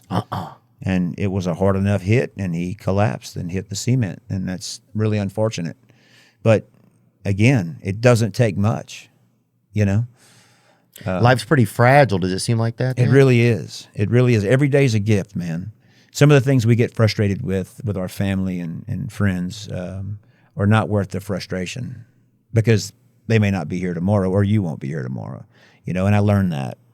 Yeah, have you learned that? Has that had a big effect on you? That's really fascinating. Yeah, you're like, this is not a big deal. Yeah, it's really not. You know, you could be pumping gas and a tire flies off a car and takes you out. You know, I've had, you know, single trees fall on cars, you know, just the most bizarre things. But when God's ready for you, he's going to take you. God. And so, yeah, it makes you aware of your surroundings, but you can help people. You can, you know, back to the preventable deaths, you can tell people what not to do. And, you know, it helps you through life. Do you ever worry about your own ego? Like I would be like, oh, I'm like, you know, like I have some special gift or something. Does that ever? No, man, I'm real laid back. What you see is what you get. I'm Cajun, you know. Yeah. I just kind of roll with the flow. I'm not special, you know. I don't get speeding tickets. That's a plus. That's fair. It's nice knowing the police. Yeah. I keep a blood vial with, I don't even know what I have in it, maybe coffee. I keep it in my glove box in all our cars. So if I'm going to Houston and I get pulled over, ever since Ebola, man, cops don't like body fluids. Oh, yeah. So if I get pulled over, you know, I'll whip out that biohazard bag with some coffee in it. And I'm transporting this to whichever direction I'm going, you know. I'm bringing this to Methodist. Oh, it's body fluids. You can go. You know, they don't even want to shake my hand on seeing. Oh man, you know, they give me a little fist bump or an elbow. You know, sometimes my hands are dirty, and intentionally I'll say, "Hey, can I borrow your ink pen?" And they like, "No, bro." Yeah. You know, can I hold your flashlight? You know, I need to look at this, and they like, "No, bro." So you know, do your hands get dirty on the scene? Yeah, I mean, but I'm wearing gloves, right? Okay. So there was a case, you know, I have to put my hands in it, you know, the worst of the worst, and there was pedestrians is something I didn't talk about, man. Pedestrians are dying. And what is pedestrians? Pedestrians, people walking. Oh God, man. So you had mentioned, you know, going out and maybe having a beer or two. Well, you go out and have a couple of drinks, one drink at a dinner meeting, then you eat dessert and have a cup of coffee, and you're driving back on that dark 2-lane road at 11 o'clock at night. There's going to be pedestrians. There's going to be somebody walking in black clothes on the street, and you're going to run over them. I mean, it happens. And as soon as you do that, they're drawing you blood. But pedestrians are dropping like flies. And we're so distracted, right? Because people are on their phones. Yeah, I mean, look, I text and drive. I'll be the first one to admit it. And sometimes I'm driving, I hear that rough sound when you venture off the road, you know, and I'm like, you know. Oh yeah, that's the fucking Lord's Braille right there. That's right. And look, man, that could have been somebody standing right there. And it happens. Dude. It used to be walk with traffic, but now I tell people, man, walk against traffic so you can see who's coming because everybody's distracted. Bro, that's such a great point. Yeah, that's totally changed. Absolutely. Walk towards traffic so you know. Yeah, you have to be the one who's alert now. They're not alert. Unfortunately, people are walking towards traffic looking at their phones, so even they swerve out. You know, bike riding, man. We were raised on bikes. You know, the Team Murray Mafia. You know, and we don't let our kids when they were younger. I don't let them ride bikes in town anymore because people aren't paying attention. Adults on bikes getting mowed over, you know, it's adults on bikes is weird. Also, I think if it's just in the you don't need to be wearing them tight pants anyway and that helmet. Well, but if you decide to do that, yeah, do it in a track. Yeah, because man, we've had friends that have gotten hit on highways, and they're not dead, but they've taken really bad, had really bad accidents. But so yeah, we see. I forgot where I was going prior to that, but we do see a lot of pedestrians. No, I think you're just talking about preventative things. What that were. Things to look out for. You just want to cover everything too. I know that you wanted to, just be able to share a lot of information as to I think we've learned a lot about all the different areas your job kind of encompasses. The different types of things that you can see that come in. The different responsibilities of the coroner's office that we didn't know about. And then just your affiliation to it, that you're not some kind of dark lord or anything. Yeah. That you are just I don't have any Addams Family tats. Yeah. No, You're just a man that can handle it. I'm a little different, I'm definitely not right, but Good, right? we have a Willie Nelson mannequin in my house. He's a full-size mannequin, and people are always like, "Man, what's that?" My kids, even when they were scared of him. But I had a crazy aunt who had mannequins as company, and she was living in Covington, if I'm not mistaken. And when we moved her back, she had all these mannequins, and I was a young kid. And every time we would go to her retirement home, they were in different positions, wearing different clothes, and that was her company. She was really had some psych Eclectic, issues. huh? Yeah, so. When we had kids, I'm like, you know what? I need to carry that family tradition. We need a mannequin in here. So we had one. We took it on Arkansas vacation with us, and the camp next to us just wasn't quite sure about us. Yeah. Because I'd point it facing their cabin, right? And then I found a Willie Nelson mannequin in a place that the guy sold it to me, and it's just a lot of fun. It's Pretty different. cool. It's weird. Yeah, it's cool. We took him to New Orleans in a wheelchair and pushed him around, but most people didn't even notice him, Yeah. But I would set him somewhere and just watch people walk by and say, "Excuse me," So yeah, we're different people. But Well, yeah. If you're taking mannequins around in wheelchairs, I think that is I understand. I think it all makes perfect sense now. But yeah, I think you got to have some fun. Louisiana's always been like that. Absolutely, People man. always having fun. My mother loved Willie Nelson. I'm trying to think. We grew up near a prosthetic place. They was making prosths over at this joint, and they'd throw a lot of them out, the ones that didn't come out good. oh wow, So we were always beating the shit out of each other with fucking legs. Yeah, just ambidextrous legs and all kind of shit. That's wasn't- awesome. Shit Yeah, that wasn't really legit, right. So it kind of adjusts your perspective on things. Absolutely. Louisiana's always had a decent. I think it's not a place where there's a lot going on. But, there's not a lot of big businesses. I don't think there's any Fortune 500 companies in Louisiana except maybe Entergy, and I feel like they probably. I think that they moved out, but so it's a lot. It's just about people and having fun. Yeah, that's Louisiana. Have a good time. Yeah.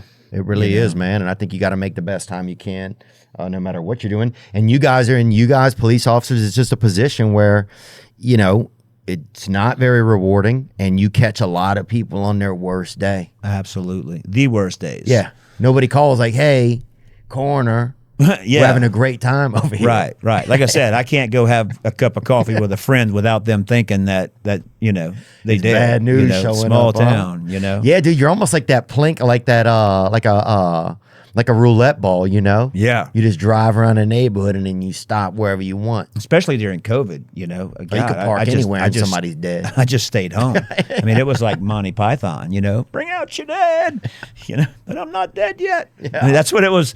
That yeah. No, it's an interesting field, for sure. Well, look, man, I appreciate you coming in, man. I appreciate you spending time and just Enjoyed really it. nice of you, dude. This has been cool to learn about. I think we like to just learn from different occupations and stuff, and so now I know a lot more about what a coroner does. Yeah, it's always interesting, and somebody has to do it, and we try to get the job done as compassionately and as we can. Yeah. So really You're- appreciate you having me on. Yeah, man, you're the guy that does it, man. Toby Savoy. That's right, Thank you, bro. Louisiana. I Amen, appreciate bro. it. Yeah, dude. I'll have to come down there, bro, and catch a body. Y'all do ride-alongs or not? Now we can. Yeah? You have to throw on some scrubs or a lab jacket, but yeah, we'll bring you. I'll do that. Yeah, it'd be cool, man. Yeah. I would love to come down We there. could get Discovery to do a rural coroner's office. Yeah. Watch me check the fridge and call out groceries. I like that, bro. Yeah, that'd be a cool game show. You call out the groceries, then we guess who's dead or whatever. Yeah. Or why. Yeah, exactly. Well, it'd all pretty much be heart disease, but yeah. Yeah. You know? That's true, bro. The number one killer, man. That's right. That's the things we live on. Yeah. Toby, I appreciate you so much for your time. Thank you guys for coming out. It's been a great opportunity to come out here and talk, and I hope this podcast even saves a few lives. People may hear what not to do, you know, or be more aware of their surroundings, and that's pretty righteous. I was thinking about that, especially during the holidays, especially about times when you're like, well, is it worth it to take this road for a couple minutes faster to get home? What's really the safest possibility for myself or my family?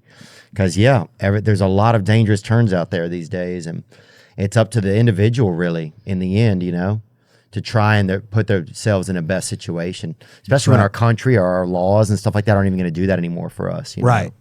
So, Absolutely. Toby Savoy, thank you so much, brother. Thank you, man. I appreciate it. You bet. Now I'm just floating on the breeze, and I feel I'm falling like these leaves. I must be cornerstone. Oh, but when I reach that ground, I'll share this peace of mind I found. I